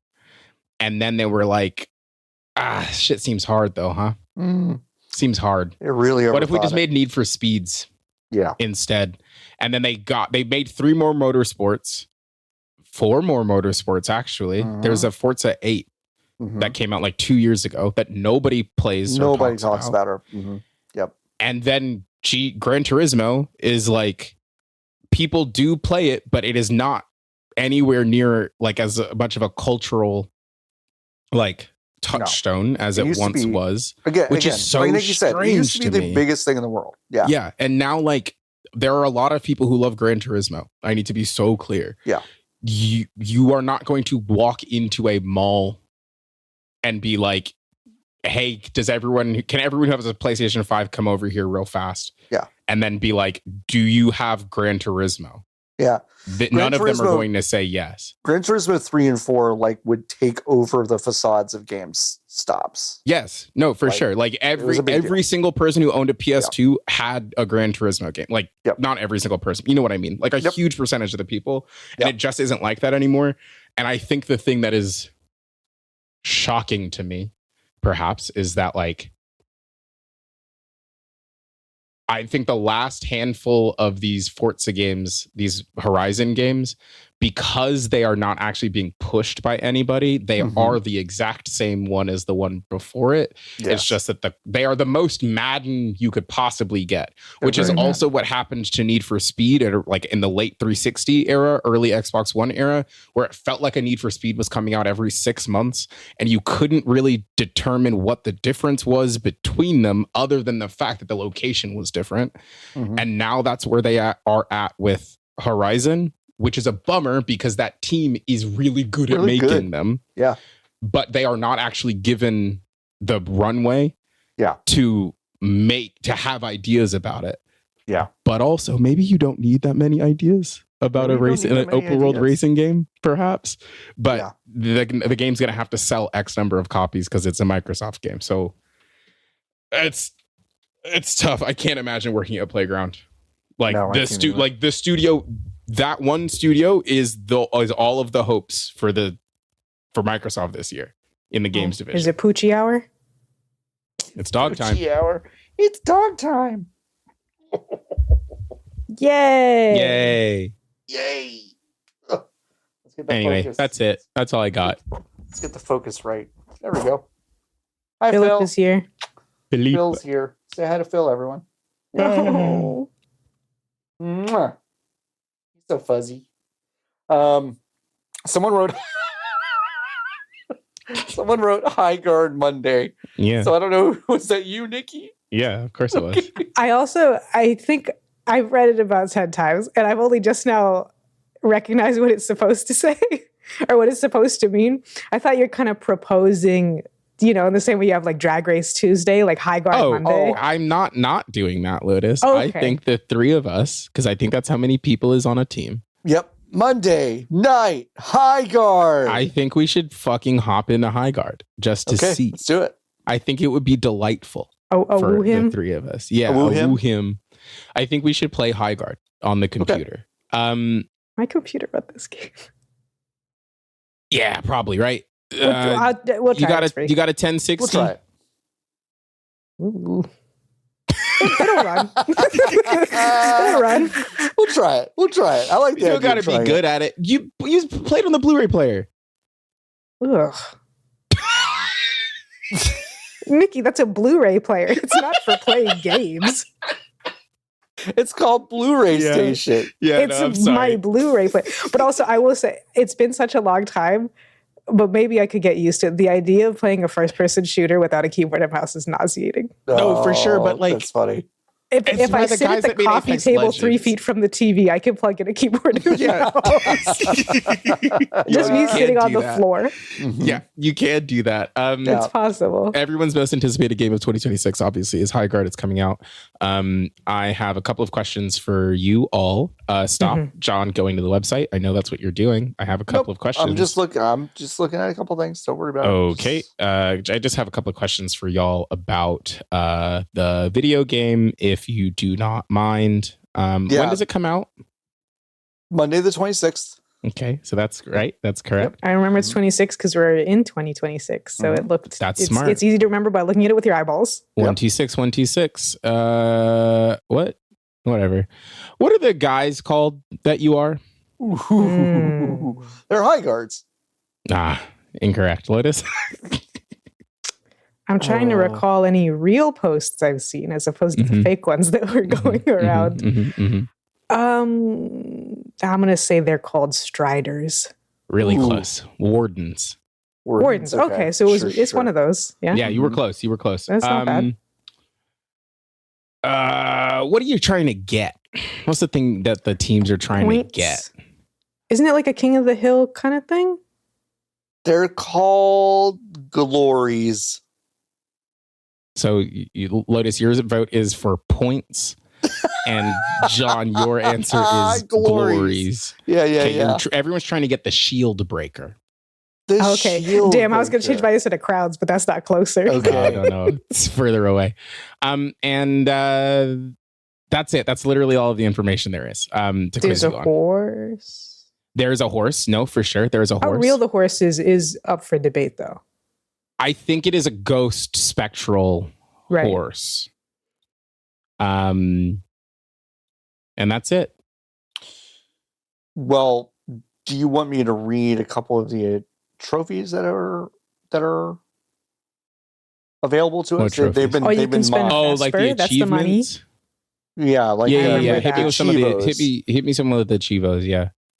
Win 5 raid mode matches by destroying the enemy base with anchor stone only. Okay, great. That's helpful. Sounds tough. Yeah, it might be hard. Oh, there was a crazy one. Why isn't it listed? You got to destroy to get the Bronze Soul Eater trophy. You're gonna have to destroy 30 enemy soul orbs across matches. That's right. So that one's not going to be that hard because it's only a bronze, but it might take some time. That's right. Plant a shield breaker to start a raid. I don't know what that means. I don't know what that means. I thought you were supposed to just get the shield breaker and that's it. No. I think it's like the spike in. Oh, and I think it in Valorant, or like the bomb in the bomb. I was about to say in someone Team Fortress. Set up us the bomb. Okay, sure. What's that fucking game called? Counter-Strike. Except I think it gives you. No, I think it gives you powers. Like I think you get to do a thing with it. And the trophy that I'm most excited to get personally is Suppressive Fire, which is a silver tier, and that's where you have to destroy 3 iron walls with the Big Rig LMG in one match. Iron walls. Yeah, so that's gonna be. I'm excited. Animal. There's one called Animal Control, which the visual is just a. it's just crosshairs on a horse. Which is so that's really good. Fucking crazy to me. It just says eliminate 20 enemy mounts. So I'm killing all y'all's horses. I'm gonna kill I gotta kill 20 fucking thing. horses. If they were funny, it'd be like the stage 1 trophy is called Animal Control, and then the stage 2 is called Glue Factory. That would be good. Yeah, that would have been good. That would be good. All right, so yeah, Animal Control is not a bad name. Animal Control's not a bad name. They don't let them have as much. They don't let them have as much fun as they used to. With trophies, though, like trophy and achievement names, which is a bummer. The classic. This is the part where he kills you. Yeah. Love. Yeah. No one's stopping them though. You can make a funny one. You can make a funny one. Hey guys, What the fuck? I played a demo for a game or whatever, and you find your dad has hanged himself. It's like a horror game. Whoa. And then the achievement's just like, whoa. Oh my god. That's fucking crazy. Let me find exactly what it is, but you talk among yourselves. Steam achievements are goofier because you can put a billion of them in there. But also you can call them whatever. It's just called, oh no, with an exclamation point. And then the description is dad is gone. That is gone. Oh my Great. god, that is gone. R.I.P. Oh He's gone. No. So yeah, Highguard. I don't know. There was we're not going to go into it, but there was discourse about this game this week about how. Here's what I'll say: there's some people I follow that are giving way too much oxygen to the YouTube set of just like people who just like say that games are bad all the time. You're really legitimizing them by trying to act like people who are perhaps skeptical about this game's kind of setup and success and kind of its birth into the world are kind of the same as people who just talk shit about everything all the time. Which is, I know, Rich coming from us, the world's biggest haters of video games. But yeah, I know. I just thought that was kind of odd. I posted what did I post I said some believe new games should be immune to negative critical lens until you can actually play them. Some believe having a positive outlook on unreleased games is tantamount to being enthusiast press. I believe in a secret thing, which is actually the correct way of thinking, which is not, I don't mean that ironically. I really, that is, no, of course. That is what I believe. Third thing is important. Yeah, it's just odd, but I am kind of excited to play this. So we'll play it Monday. I'm down. Okay, we'll do it. We will do it. Hey, let's talk about what we played. I actually played two things. I played three things. Fortunately, I'm not allowed to talk about one of them. I asked. Who the fuck is giving you code? Oh, there are multiple studios that have given me codes over the past couple of weeks. Maybe I should share the wealth with people who actually play the games. But I did play some of this one that I can't wait to tell you about. I won't be able to tell you about it for 2 weeks. Okay, that's all right. right. Why'd he tell us now? Yeah, why would you just to tantalize you? Is it Resident Evil? I played a little bit. No, it's not. It's an indie. I played a little bit of Perfect Tide Station to Station, which has been nominated for Independent Games Festival Award, and some other stuff. I don't think I've played enough of it to really talk about it a lot, but it seems cool. I dig it. It's pretty. It's pixel art. It's like a point and clicky. So Lotus will play it in a few weeks and tell us all about it, I'm sure. But it looks neat. I like it so far. I've heard a lot of good things about it. Yeah, I've just played just a little bit of it, but I do like it. Also, I've kept up with Assassin's Creed. Assassin's Creed New Odyssey. I knew I was going to do that when I abbreviated it. Always. Animal Crossing, New Horizons, of course, the 3.0. I got Blathers. I've expanded my house. I've paid off one of my loans. I've done some jumping. I really do like the individual square jumping that they've added to this game. Mm-hmm. Being able to just kind of suck you to a little quadrant is really fun because it gives you a bit better idea of where to space things like shovel digs when you want to get 8 stones / ignites out of rocks, stuff like that. Mm-hmm. Getting into the fucking weeds of Animal Crossing stuff. But the announcer talks. Passing over me. Yeah, watching over me.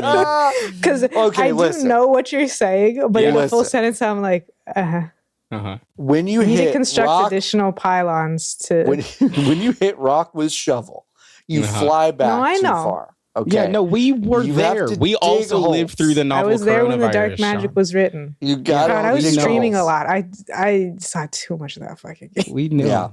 You got to dig the holes. And now the little individual pixel spacing makes that like a little bit easier to set up when it's time to get your. You think Dylan's his piece is still doing good? Is spiked? Probably, right? I bet. Yeah, I bet. Let me ask him. You think my trees guide spiked? Is that still up? Where is he? Here he is. Hey, how is your Animal Crossing piece doing this week? We're thinking about it on the show. Perfect. XOXO. XOXO Gossip Girl. Yeah, so I don't know. It's great. Like, I think here's the thing about playing this game with a lot of other people is that I felt some sort of need to maybe keep up with them. And now that I'm kind of not playing it with anyone, it's kind of nice just to check in for a half an hour every day and just chill. So I'm enjoying it. I'm not going to say yet that I'm going to like stick with it beyond a few weeks, but so far, like, I'm not feeling the malaise toward it that I do with some things I don't stick with. So I'm intrigued. Sick. Nikki, you have apparently played Séance and Blake Manor. So before you say anything, Nikki, I have a preliminary question. Please. I played the demo for this some time ago. Mm-hmm. And I would say from the time I started playing the demo to the first jump scare, for me, was about 20 minutes. Oh. Okay. So I have survive? not gotten that far yet, I guess. You can go in different directions, to be so clear. I was snooping. So I poked around and I've seen some spooky stuff, but nothing that I would describe as a jump scare. Okay. Here's how I will describe. I've been mostly tutorialized, but there is the way that this game is written. I'm enjoying it. I think it is.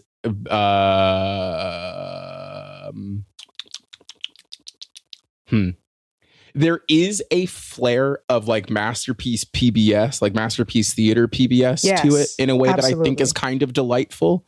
But if I had to describe like the beginning of this game, feels like reading the description for a book. Does that make sense? Like it's the way that it sets up so much so quickly. There is a scene where like the game is like, here's how you build all of these connections together. Go to sleep. You have a hallucination because it's a spooky magic zone. And then you come outside and then they literally the next cutscene is introducing you to literally 15 people all at the same time. And I was like, whoa, relax.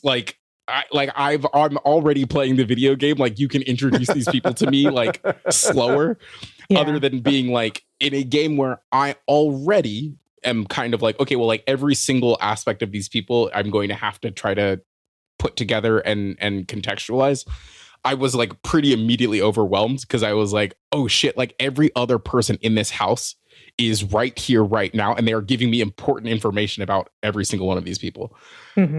So I got to that point and I was like, okay, well, I need to take a break because like I was like, I'm overwhelmed. Okay, that is so fun. You and I have such opposite opinions because I took a break at that point for the complete opposite reason. Which is you go through the cutscene and I think a bird crashes through the window or something like that, and everyone's like, "What the fuck was that noise?" And so they all come out of their rooms into the main foyer. And then you get a cutscene where your guy, because he's such a smarty cool deduction Sherlockman. Yeah, he does Sherlock to them all. Well, these two have Scottish accents, so they must be the two Scots. And these are the this, so blah, blah, blah.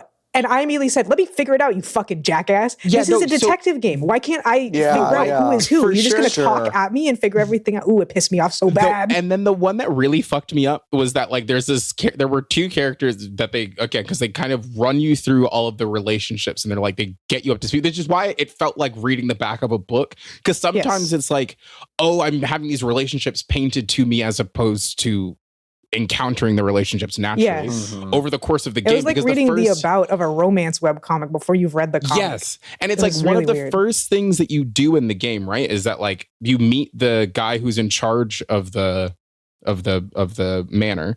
And then the game is like, okay, you got to look at these people and there are going to be things that you have to pay attention to these people. And each of the things on the person is going to be important. And I'm like, okay, great. Like if that's the level of intricacy with which I will have to examine these people, awesome. And then like you said, Lotus, like it takes a bunch of it away from you at the beginning. It gives you a lot of information. It takes the controller right out of your hands. Yes. And then there was a part where like this brown person and this white person come in, and then I don't even remember the first name or the last name of the first person, but it's a generic Irish last name. And then these two people come, and then you look at the guest list of the hotel one time, literally one time, and then you are able to identify every single person in the hotel, which is like, that's crazy. Like, again, to your point, I didn't even think about it that way, Lotus. That does piss me off. Like, that is something that I should be able to figure out. It's something I talk about with, like, that's the game called Return of the Obra Dinn. Sure. Yes. And it's crazy to be like, you're in a detective scenario. Everyone is, but also because of the time period that the game is set in, everyone is perfectly stereotyped. Yes. In a way that's somewhat realistic. So, like, stereotype may not be the right word, but in the same way that, like, spoilers for exactly one guy in Return of the Obra Dinn, you can tell where one guy is from because he has very elaborate body tattoos that if you're racially profiling him, you'd be like, well, he's probably a Pacific Islander. And you would be correct because it's the fucking 1800s. So why else would he have those goddamn tattoos? Exactly. And so there's another part too. This is like this cutscene goes on for quite some time. It's really and the long. autoplay in the demo did not work for me, so I had to click through manually, which is fine. But like, it meant that I was really drinking in every line. Yeah. Yeah. There's that part where the only brown person with an obviously brown first name. Yeah. And then there's another bit where there's two characters talking to each other, right? And it's like, I'll get that for you right away, Mrs. McGillicuddy. And then the woman is like, thank you so much, Thomas. And then your fucking detective's like, that must be Thomas and Mrs. McGillicuddy. I guess they know each other. And it frustrated me so much. I felt like this was a detective game because, again, I played the demo and I was like, fuck this. I didn't even beat the demo because I disliked it so much. I was like, this really feels like a detective game that is trying to make me feel smart. This was also the time limit thing. Yes. Without ever asking me to do anything. I felt so annoyed by everything it asked me to do. I'm on the fence. Like, I think I need to get past literally the end of the first cutscene, but I'm kind of like, it feels handholdy to me. It feels like I got further than this, but not a lot. Yeah, it feels, which is so, I think maybe a bummer because I think the game looks really cool. Like, I think the game looks really sick. I find the setting totally fascinating in that Masterpiece Theater way you were talking about. The thing is, like, really delightful. So many people have talked about this game and how it's like so awesome and such an interesting detective game that comes out of this year. However, 95% of those people are people whose opinions I do not respect, particularly when it comes to puzzle games and detective games. So I'm like, So will I find it interesting the further that I go? Like, I don't know. Yeah. I think I've been thinking a lot about the So now you have to play it so I can live vicariously through That's you. fine. And we can debrief. We can debrief. You could pick one for me to do. We'll trade off. Yeah. Okay. I just have been thinking a lot about Blueprints lately. And I think Blueprints like starts you the kind of the exact opposite way. Which is where they give you jack shit. Just basically nothing. Like, less I'm trying to solve stuff I want nothing. I just want my stick in my bindle really full cool. of sandwiches. Yes. But then my frustration with Blueprints, which I'm realizing I don't think I talked about anywhere other than on this podcast when I was playing it last year, is that, like, at a certain point you solve it. But because of the nature of the video game, you cannot force your way into completing it, even if you have all of the tools that you need to solve the mystery, because it is random. It's a roguelite so like that part, I think, made me fall. I finished Blueprints, but I didn't do all of the stuff in it, but it made me sour on the game towards the end of my time with it in a way that I feel the exact opposite with the beginning of this game, where I'm like, oh my God, like, you're giving me so much. Like, you're troubling me here, but once all this shit gets out the way, then what am I supposed to do? Like, is it just so I don't know. So that's Séance at Blake Manor. We'll see if I get back around to it. I played the other night when I was a little bit high. I was like, I'm gonna play Poco because Lotus told me to play it, and then and it works on the Mac. And it works on the Macintosh. And then the first thing that the clown does is get banished by the other clowns, and it made me cry, so I had to turn the game off. I was just not in a good headspace for it, and I didn't realize what was going to happen. And then I was like, I got really, really sad about the fact that the clown had been banished because he was just trying his best. And then he juggles and he fucks the whole thing up, and he tries to play his trumpet and he fucks the whole thing up, and you can see the clown council getting look. Diva, it's so obvious the clown council was not going to give him the time of day the second he walked in there. But you can see them just getting increasingly more frustrated until they finally get the excuse to pull the old trapdoor on him instead of hurtling down to earth with the homunculi. It made me so sad. I cried, and then I said, well, I can't play more of this right now. I'm going to go to bed. So then I went to sleep. Which is funny because I don't think there's anything sad. No, I know. Because the rest of the game is like, oh, sick, how fun.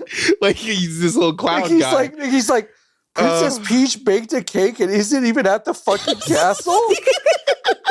Oh my God. There's Nikki's no way sobbing hysterically at any animated film I watch.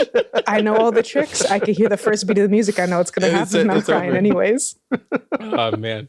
No, Samus lost her fucking powers? Oh, those were her favorites. Nikki sees Nunu die in League of Legends and is on suicide watch immediately. What do you mean I don't start with my Titan? Where's my Titan? It is gorgeous. It's a really pretty It's game. really pretty. Yeah. It like I don't know. It does the 3D model on 2D background in a way that I think is really, really nice. Delightful. Yeah. I think I'm not like a nostalgia pilled person who plays video games, but like I do think that there is something really cool about the idea that this is basically like point and click adventure games are not new, and Humongous Entertainment was not the first studio to make them, but the level of like, there's so much shit on the screen and you don't know what could be interactable.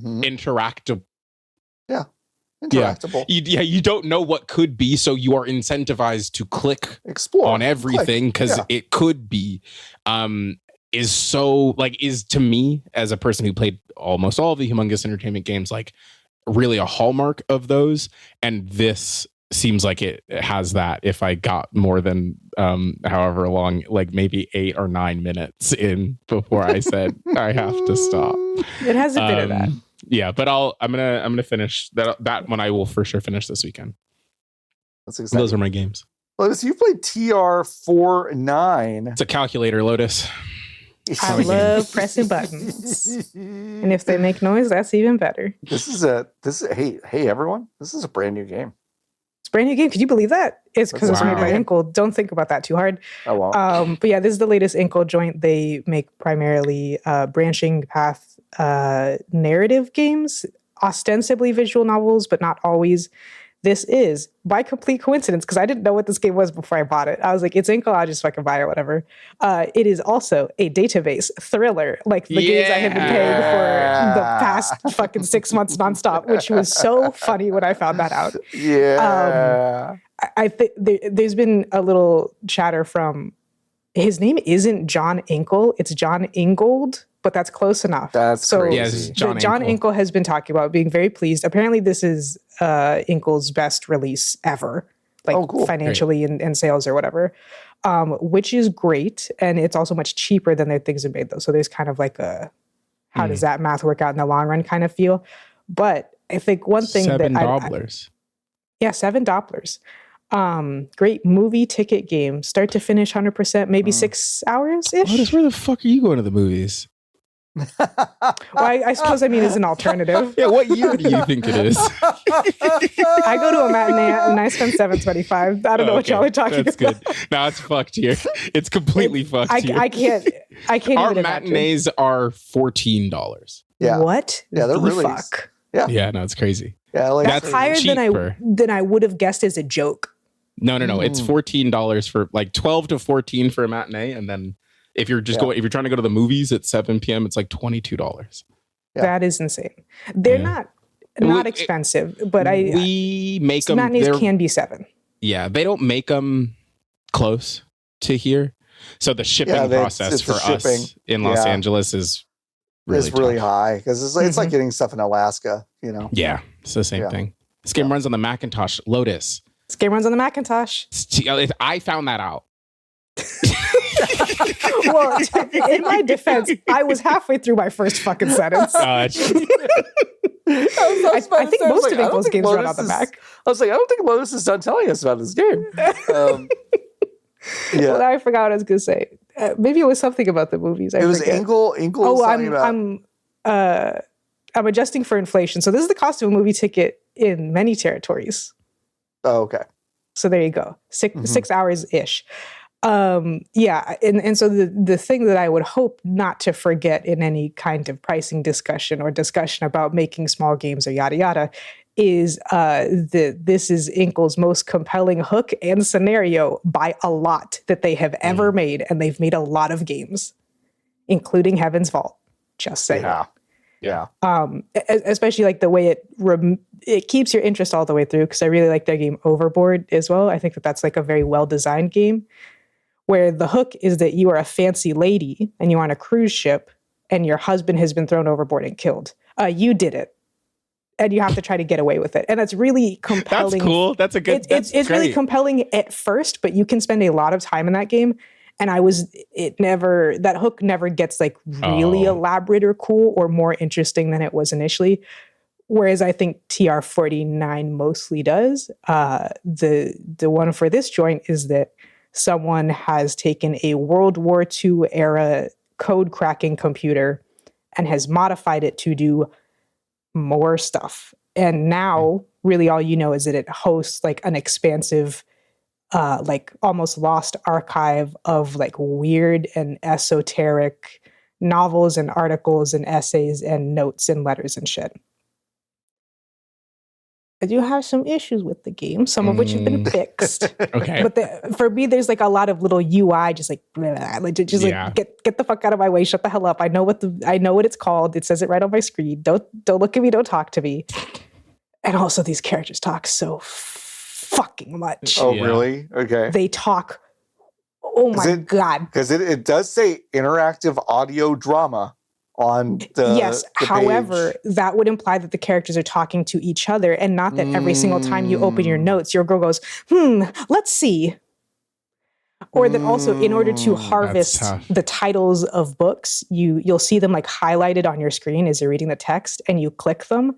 And every time you click them, the menu that hosts all the titles, the list of titles, comes up, and she says the title of the thing. That you can read, essentially. That I can, number one, that I can read. Number two, why is a menu coming up when I click the button that adds it to my thing? I know that I did that because the highlight goes away. And so you clicked it. Yeah, and I clicked it. And to be so clear, it's still highlighted. It's just like the extra bubble goes away. So to be so clear, I click the button and I can read. Yeah. And there's a lot of stuff like that. I also think like I think the dialogue is not the strongest suit. Like overall, I think it's kind of weak. Some characters fare better than others, but at a certain point, the character who's talking to you the most stops talking, and I wish that was the rest of the game. Another character comes in and I'm like, I don't even know why this guy is here. This is so weird. And so they kind of doesn't sell the external story of like why you're at the computer very well, because all that shit is kind of weak. But all the shit in the computer, which is actually the game, is really strong. Cool. So there you go. And yeah, voice acting a little up and down, but that's okay. That's okay. That's okay. It happens. That's okay. So the character work just doesn't quite land the plane. But I think everything about it is super duper interesting. I don't want to give too much away. But yeah, this is certainly more similar to Type Help than Kinophobia in the sense that it's a lot of punching in codes of stuff that you can't really brute force and just finding your way to different little documents and trying to not just read what it is, but also read between the lines about what's interesting. And I think what I said before about Type Help is that some of that dialogue is like, well, people don't talk like this. Thankfully for TR-49, virtually everybody is an obnoxious navel-gazing novelist and or essayist of philosophy and dark matter physics and shit. So when they sound weird, it is perfect. And it's also only published works for the most part. Then you have like people leaving notes, but a lot of them are also really pretentious and kind of odd. So a lot of that stuff still works really, really well. And I think like they're not the lead characters, but they're the lead characters in the machine who originally made the archive. Like, I think that they're the ones who are leaving all the logs and stuff. I think they're really well done. It's a good game. I like it. I like it a lot. And I hope it gets the literary analysis it deserves. I think it has a lot to say in the world, the age of generative AI. Like, it doesn't quite map one-to-one, and a lot of the real world stuff, like I said, is just fucking, it's so on the nose, is fucking corny. It's punching me in the nose. Like, it's so silly. But a machine that is so skilled at finding codes that sometimes the human operators can't tell if it's smarter than them or if it's hallucinating. That's interesting. I don't really see the sci-fi story. I don't really see the That's what Sam Altman's. That's Sam Altman's review of the game. Am I? I don't really see the. I don't really see it. All right. So besides, this is a quiz for both of you. Besides 80 Days, Heaven's Vault, Overboard, Highland Song, Pendragon, these are other games that Inkle has made. What are the other games? Oh, gun in my head, I couldn't tell you. Lotus can do it, and I'm going to go pee. I can do it. Yeah. You did list quite a few of them, to be fair. I did. There are 3 games that I think are just called Sorcery. 1, 2, and 3 with exclamation points. And then there's Expelled, which formerly was called something to the effect of Miss Mulligatawny's School for Special, misbehaving young girls or something like that. Yeah, so the Sorcery game, what's the name in front of that? There's the a name in front of it? Yeah, there's a proper name. Someone's name. Oh, shit. I don't know what it is, but I know what you're talking about. It just says Steve Jackson Sorcery. That's what it is, Steve Jackson. Steve Jackson. It's really, really funny. Did you like 80 Days or Heaven's Vault or any of those? I have not played either of them. I have played Overboard. I have also played I played a little bit of Expelled, but not a lot. Did you like Overboard? I like it, yeah. Yeah, but like I said, the premise did not hold my interest to get like the true ending or whatever, or the final, like get all of them. Yeah.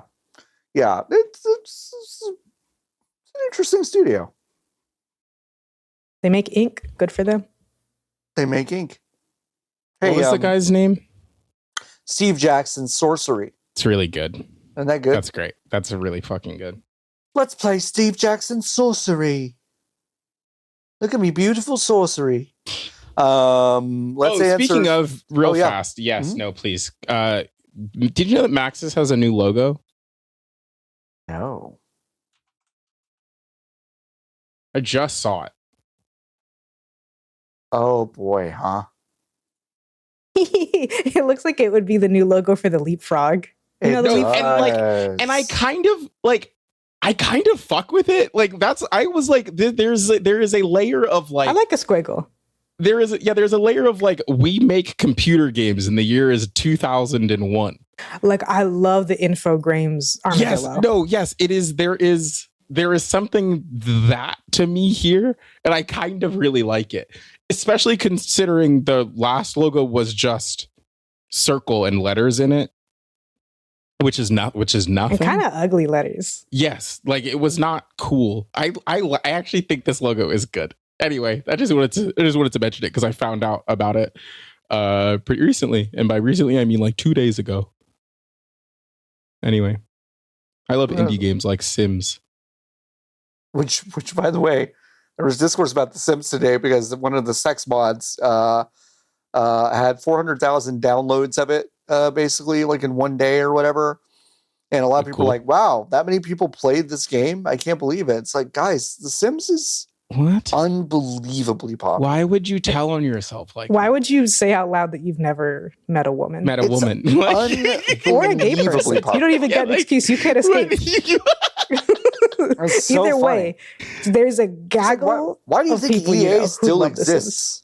Like, why do you think EA still exists? It's literally one of the reasons The Sims 4 is so popular, they fucking made it free. Yeah. What? It's crazy. Anyway. That's nuts. Maxis does have a new logo. I was trying to put it up on the screen, but I've given up.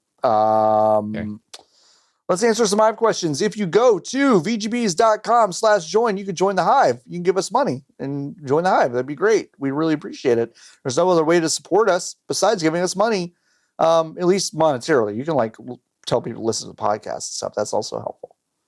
Once you do that, you can go to discord.gg/VGBs, which is free to join. But if you join the Hive, you'll get access to the Hive category. And in the Hive category, you'll find the Hive questions channel. You can ask us a question, ask us a channel, and we will answer it on the show. Jason asks, why is the internet bad now? Always has been. That's not true. It was pretty good. That's not for a second. That's not It was good. It was good for a second. Websites are better than apps, but we only have apps now. We only have apps. Yeah, we only have apps now. Now so much more convenient, which is good in its own way. Yeah. Yeah. Is that helpful? No, I don't think so, but it's not. It's just it sucks. The internet does suck. Maca Brett asks, "You have toasted ravioli where you live? Ever had toasted ravioli?"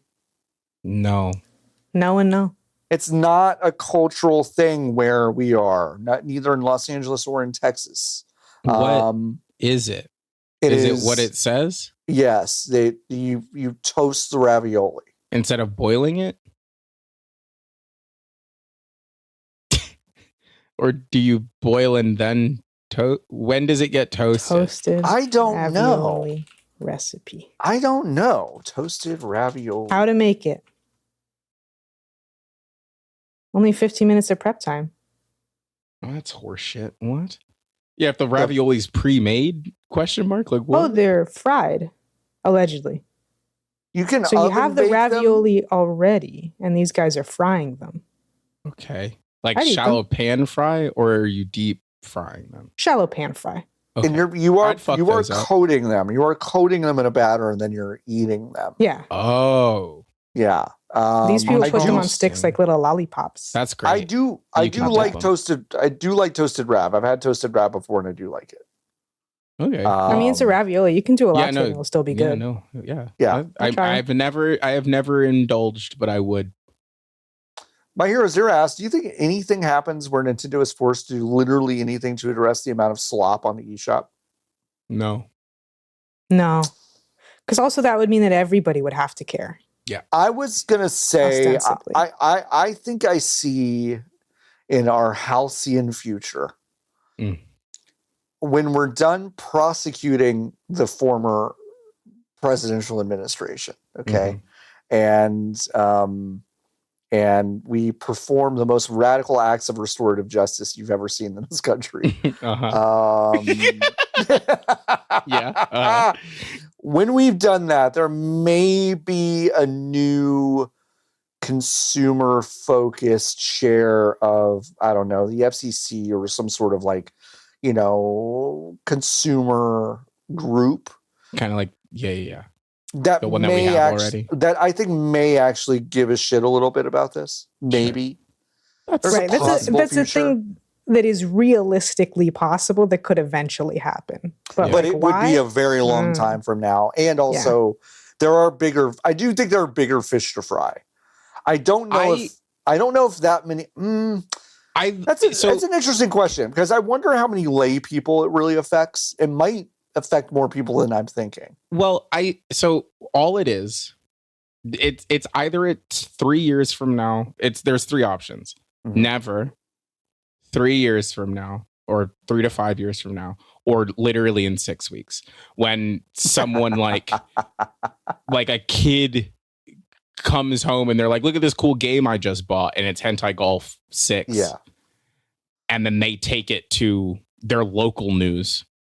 And then their local news does a story on it, and then that gets picked up. And then it is like, did you know that there are pornography games on your kid's Nintendo Switch? Right. And then it becomes an issue. But like, I think we've got other stuff on the docket. And there's also a chance that would have happened every hour of every day for the past 7 years. Yeah, exactly. Probably and more, it hasn't, honestly. right? And it hasn't. You open the eShop and I don't know. Like, and also like, and you don't buy anything. Like nobody's, but like, I don't know. I think it's a situation where it's like, I really do wonder how many people who have kids are buying their shit on the eShop. you know? Mm-hmm. Right. And like how many of them are going into Target and being like, well, I'm going to buy my child Mario for this Switch. I don't know. I don't know what the split is. So I wonder how many people have not seen the eShop at all. So they don't even know about it. Yeah. I don't know. I don't know either. As a person who loves Hentai Golf 6. Hentai Golf 6 is so good. Much better than 5. Way better much better than 5. I still feel like the roster is a little bit better in 4, but I think the gameplay is not used to their full potential though. So it's like, yeah, that's true. You know, the trade-off it's nice in theory. Yeah. Like the roster of 4 with the gameplay mechanics of 6. Yeah. I think would send, hopefully, fingers crossed for 7. I know it's coming out in just a little bit. 6 came out last week, and I think 7's coming out in April. So hopefully we get what we want, you know? Five Nights at Freddy's schedule. No comment. I keep forgetting about that. All right, Jason. What do you keep forgetting? No comment. No, nothing. Jason asked, have you ever had to do jury duty? No. I want to so bad. Uh-oh. All 3 of us haven't. You know what this means statistically? This means statistically, we're too one of us racist to be allowed in. You do that intake interview and we've all been recused, right? No, I haven't even gotten that far. No, me neither. I've gotten... I'll play it. I'll be like... I think cops and black people are pigs. and then that's what happens. They're so confused. They're like, whoa, what do we do with this? The receipts Nicki Minaj was saying they had on Cardi B was actually about me. Oh, we got receipts for that too, Playboy. They were calling black women monkeys and roaches. Roaches! And then an explosion sound effect would happen if I was mistakenly given access to a soundboard. God, that's nothing really sends me into a fit quite like that video of her on Cruise Radio. Crazy. It's really fucking good. But yeah, that means that one of us has missed the letter. No. Oh, the last time I got the letter. I'm worried the last time I got the letter. I'm worried I missed the letter. Well, listen, the last time I got the letter. I definitely got a letter once and I got out of it because I was in school. That was maybe 30 years ago. Yeah, that was a long time ago. I've been called to jury duty either 2 or 3 times, and each time it got close enough that I was like, hi, I can't come into work because I have jury duty. Yeah. And then like the day right before, late at night, they're like, hey, by the way, you don't have to come. Oh, yeah. Great. So the one time I got pulled because I was not living in Los Angeles because I was in San Francisco. And I called them and I was like, I don't live in LA. And they were like, what are you talking about? And I was like, I don't go to school in Los Angeles. Like, you look at how old I am. Like, I don't know what to tell you. I don't live in Los Angeles. And they were like, okay, so can you come? And I said, no, like, I can't. Like literally, no, I can't. What do you mean? Yeah. And they were like, okay, we'll reschedule you. And then they never did. And then I got one like year or 2 after that. And then I had to call every day, but then they never said come in. So I would love to do jury duty. Are you kidding me? Okay. I would love to do jury duty. They wouldn't take me, but I think I could probably say that I have no political opinions. And then that's how I get trapped your on way in. Yeah, absolutely. Yeah. But the problem is though, right, is that like you could finesse your way into a 6-week-long court case. Yeah. Which might be fun. Back the blue. Oh, I'm glad my tax dollars go to the cops. We'll love it. That's what I say to get in. Oh, great. They'll love you. Thank you so much. If you could be on the Blackjack Attack asks, if you could be on the jury for any trial in history, what would you pick? Any trial in history. Anything. God. Anything. There's so many go that in are so many directions. Yeah, there are a lot of but we can acknowledge everyone's thinking about O.J. Simpson a little bit, right? When I think of famous trials, that's the first trial I think of. That would be wild, yeah. I would love to argue with how close was it? What? Ooh, that's a question I don't know off the top of my head. How close was it? It only is important. Like it only what the split is? Yes, like it only matters if it was by one person or two. But for specifically that trial, just to be in the room and hear what these motherfuckers were saying. Yeah, absolutely. Being like, I don't know. Do you think? Do you He think did it right? He did it right. That's what I'd be saying in there every day. Every 3 seconds on a loop. He did it right. Do you think I'd have the charisma, uniqueness, nerve, and talent to get Goody Proctor out of it? Ooh, who? Maybe Goody Proctor, Salem, Massachusetts. I don't know what that is. God, that'd be fun. Well, it could be not as fun. a woman. No, yeah, I was about to say. There's some fantasy involved here.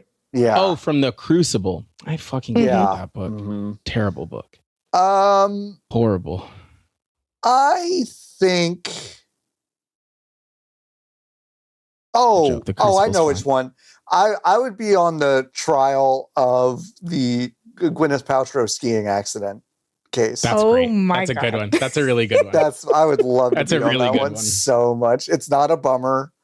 It's like it's so stupid.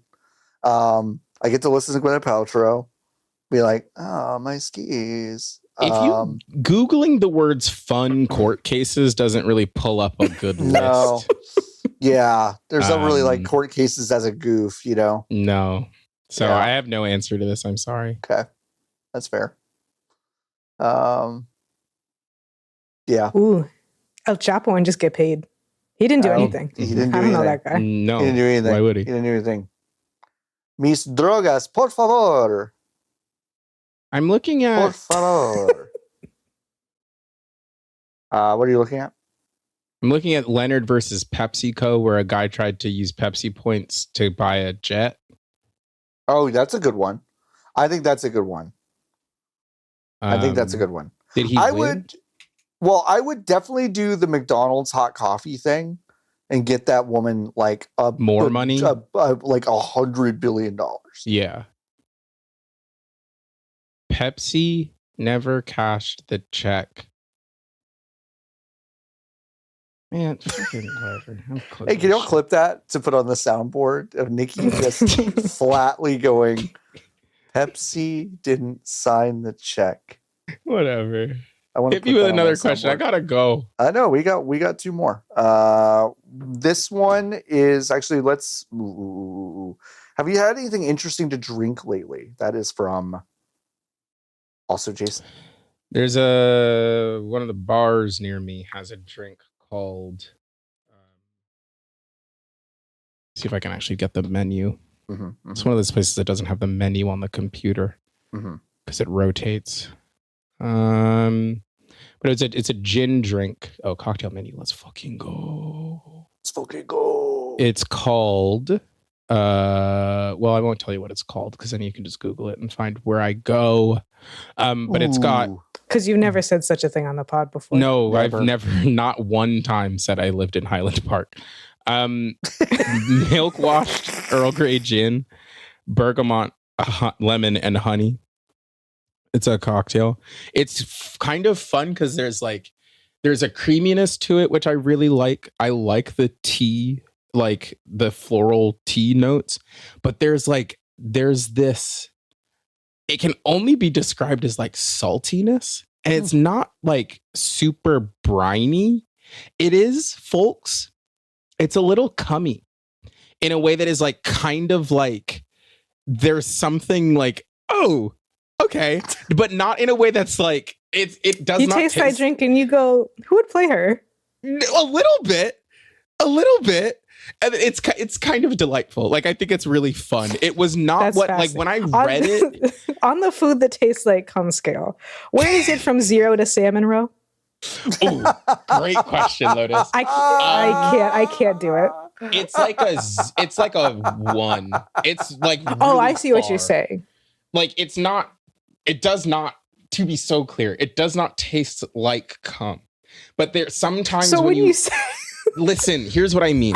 When you mean it was umami? Nikki, I'm sorry, but you can't rush us out of here and be like, it's the cummiest drink I've ever had. But but that's not even true. I need you to know. I'm just saying, does not taste like cum. I love that's not even true. There's when sometimes when you encounter cum, you're like, there is the flavor of person, of human, right? And then there's like a little something else, you know? It's like in the background. It's the idea, the hint of a different flavor. There is the hint of salt that sometimes a person can produce. That's true. That's I see. kind of that. What it is, because it is like the drink. Yeah. No, you're right. Human saltiness is not briny. That is correct. Yes, that's what I'm saying. Yeah, that's right. why I'm saying it's come adjacent. Yeah. Thank you so much for coming on this path with me. Yeah, I'm there. Well, Thanks. I didn't come on the path. I came in the drink. Heyo, thank you. I was really hoping that you would back that one up. Thank you. I appreciate it. What have I had? Anyway, it was yummy. I had a good spicy paloma at a pizzeria I went to Boogada recently, which is no. It wasn't Boogada. Whoa. HEB's Is that number one good? fan. Yes. Let's Yummy. go. That sounds What does good. it taste like? Coca-Cola. Coca-Cola. But Or, does it you know, taste like not quite Coca-Cola, but like vintage cola, which is similar, but not the same. but not the same. They did not pay Full me, fat. but these Colombe iced lattes in can, Mm-hmm. they taste good. They do not have that weird artificial kind of canned taste that some of those canned coffee drinks have. They hit. They're really good. They're good in a pinch. If I'm too lazy to make coffee, sometimes I'll grab one of those. They're fun. Yeah. All right. One more question. It's kind of a barn burner, folks. Yambler's asking, how do I get the boomers in my life to spend less time talking to and about AI? Hey, if you figure that out, let me know. Yeah, no, let me know. Because the thing is, that's also I've my convinced answer, but I did my want dad to talk about it a understands little bit. how stupid generative AI is. Right. Yeah. And he is a fucking doctor. Yeah. Yeah. And so he's very intimately aware because, you know, anytime you Google anything, which a doctor Yeah. does do on occasion, Mhm. the Gemini answers will come up and people will tell him the Gemini answers. And he's like, this is the dumbest fucking This thing is anyone's ever said to super me. dumb. Please never even bother. Yeah. Right. And yet, on random occasions, you'd be like, let me ask Perplexity. And I was like, Yeah. what the fuck are you talking about? Right. So odd. I can't figure it out. My mom doesn't use AI, which she would be the target. No, She so knows, I my guess. mom does not use it, but there are other adults around me that are not blood related to me that do use it. And I am kind of like what? They just think I think it has crossed the Google threshold for something. Yeah, it has. Yes, it doesn't help has. that Google doesn't work anymore, No. Yes. which is, I think, Because a they've lot of it. shot themselves in the foot. Yeah, I think if 150 Google worked, times. there would be a lot fewer people using it. Yeah. But it doesn't anymore. I think yeah. I don't even know if you need to approach it from the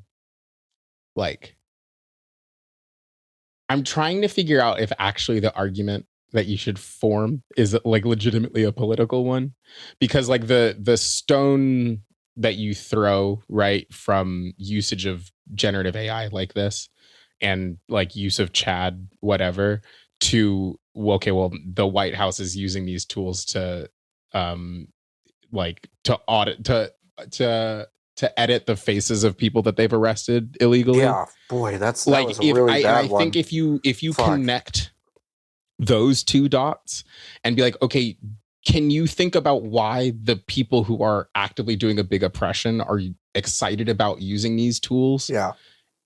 Does that do anything for you? Might be a useful path to go down. If you live in an active hard. drought zone, the Yeah. data center connection's not too difficult. But I think some people are so stubborn and so stupid. And also, I don't know your dad, Yeah. but I can say for many friends and family, Sure. their parents don't respect them as adults, even if they are, and are intelligent people. So I think that's also a huge crux. Is if you say words, do they listen to them, you or when you do they talk? look at you like you're still 7? Yeah. This is really interesting. I do think it is. Do you think my answer is political? I do think my answer is rooted in essentially what's your dad's pain points? What does he get existentially frustrated about?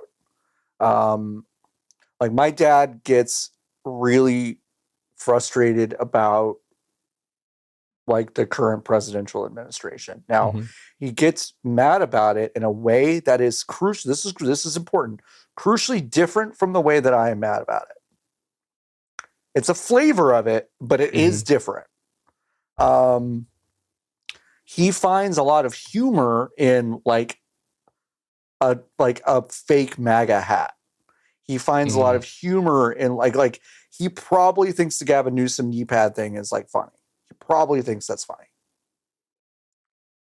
It's really hard to drag someone kind of out of like that part of himself to be like, you see that this shit like one doesn't move the needle, but also probably actively distracts us from like much more serious conversations that we probably need to be having about what's happening. Anyway, so it is just hard. John, that stupid fucking Batman meme that everybody posts whenever AI gets used. Right. It to me, it's been hard for me to find an anchor point for him. I also think the thing that is really tough is that like our media literacy is so low. So bad. Yeah. And like the apps have trained like literacy out of people. Yeah. Such that like when you watch a TikTok, the whole point is that you are not there for long enough to think about it. It just stays in the front of your brain and then you leave. So it's like when something obviously like that to me is obviously AI generated comes across, people don't have the tools or like the brain power required to be like, well, this is fake. Yeah. Right. Like they can't do that for like today. Because of my job, I had to go on twitter.com. Which is so crazy. Which sucks. But there was so crazy. Guy Fieri posted very clearly an AI video of him blowing out candles, like birthday candles, except it's his face, except he has like been shaven. And like his body is not the same. It doesn't look like him at all. It's like it's an insane video that is obviously AI.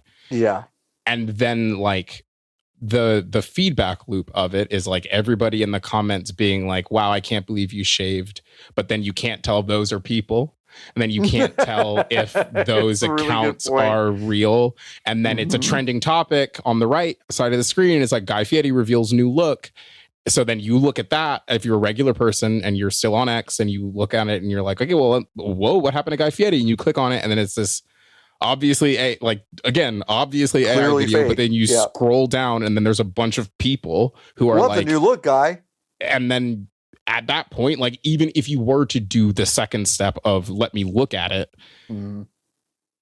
it's a little late because the machine is telling you that it is real when obviously it isn't, but people have lost the ability to put those things together.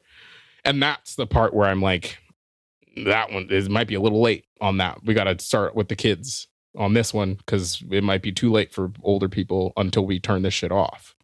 Yeah. Yeah, I do think turning this shit off is probably, unfortunately, an ingredient in getting our parents to stop talking about it. And will they be around long enough for that to happen? I don't know. Oh, it's gonna be so fun the day when the bubble bursts. Ooh, that's gonna be so sick. That bubble bursts. This is gonna be my first one. Your first bubble? Yeah. No, you were there with the .com bubble. Not you really. You were a baby. That one doesn't count. Like that one didn't like affect my life. You know, like I wasn't working on a computer. Sure. Right. You know, I didn't know anybody working on computer. Nikki Grayson, the creator of pets.com. That wasn't me. It wasn't me. I didn't do that. But like, and like the 2008 financial crisis, that was I guess a bubble. I didn't own a house. My mom didn't own a house. Too poor. Yeah. That ain't me. That ain't you. That ain't me. Don't worry this about one though, I use computer now. You do use computer. That's true. So I know. That is so yeah, I hope true, that helped. folks. I don't know if it helped, but you know what? It helped me. And folks, and that's all that matters. You can go review our podcast right now, and that would help us out a lot. Because we love reviews. We love 5-star reviews, especially if you do leave us a 5-star review. I'll read one on the show. Our most recent 5-star review comes from Cyril Figgis Jr. Ooh. Title is The Man Who Concurred Too Much. 5 stars. This one's a bit of a long one. The following is a paraphrased conversation from a recent episode of VGPs. This could be a lot of things. Yeah, no, what the fuck could this be? Nikki, when I'm president, I will ban all white meat chicken and only have dark meat chicken. John, that's a good idea. Narrator, it's crazy Nikki said that, and it's even crazier that John agreed. Lotus, I can't tell the difference between white meat and dark meat. Yeah. John, yeah, me neither. Narrator. Oh, yeah, you did agree. Narrator. It is crazy that Lotus said that, and even crazier that John agreed. Nikki, Lotus, what are you talking about? John, Lotus, yeah. What did you mean by that? Narrator, John, you just agreed with what Lotus said a minute ago, but are suddenly questioning it now that Nikki did. Can you hear me, John? So thank you, Cyril Figgis Jr. Really for good. this review. It's a pretty good That's really good. and accurate 5-star review. And our between podcast. that episode and this one, I've hosed at least 2 Costco rotisserie chickens. Hell yeah. Good for you. Like a cumulatively solo. And which Yum, part yum, is yum, which? yum. I don't know, but I like No, the whole thing. You like Chicken. the whole The chicken part. fucking The chicken part. thing. Hey, everyone in Texas, all the way stretching out to the East Coast and the southern part of the United States, please be careful. By the time you listen to this, we are going to be in the middle of a deep freeze. It's probably too late for this advice, but drip your faucets and cover your outside faucets if you can, and have a battery-powered radio maybe, or some extra water, and fill your bathtub with water, and not to drink it, but to use for the toilet in case water goes out. Know where your water shutoff is, so if there is a burst pipe, you can go turn the water off. And make sure everything's charged. Just do that. There's a lot that you could do to prepare for whatever is coming our way or has come our way by the time you're listening to this. And be safe, be careful. And until next time, keep on buzzing.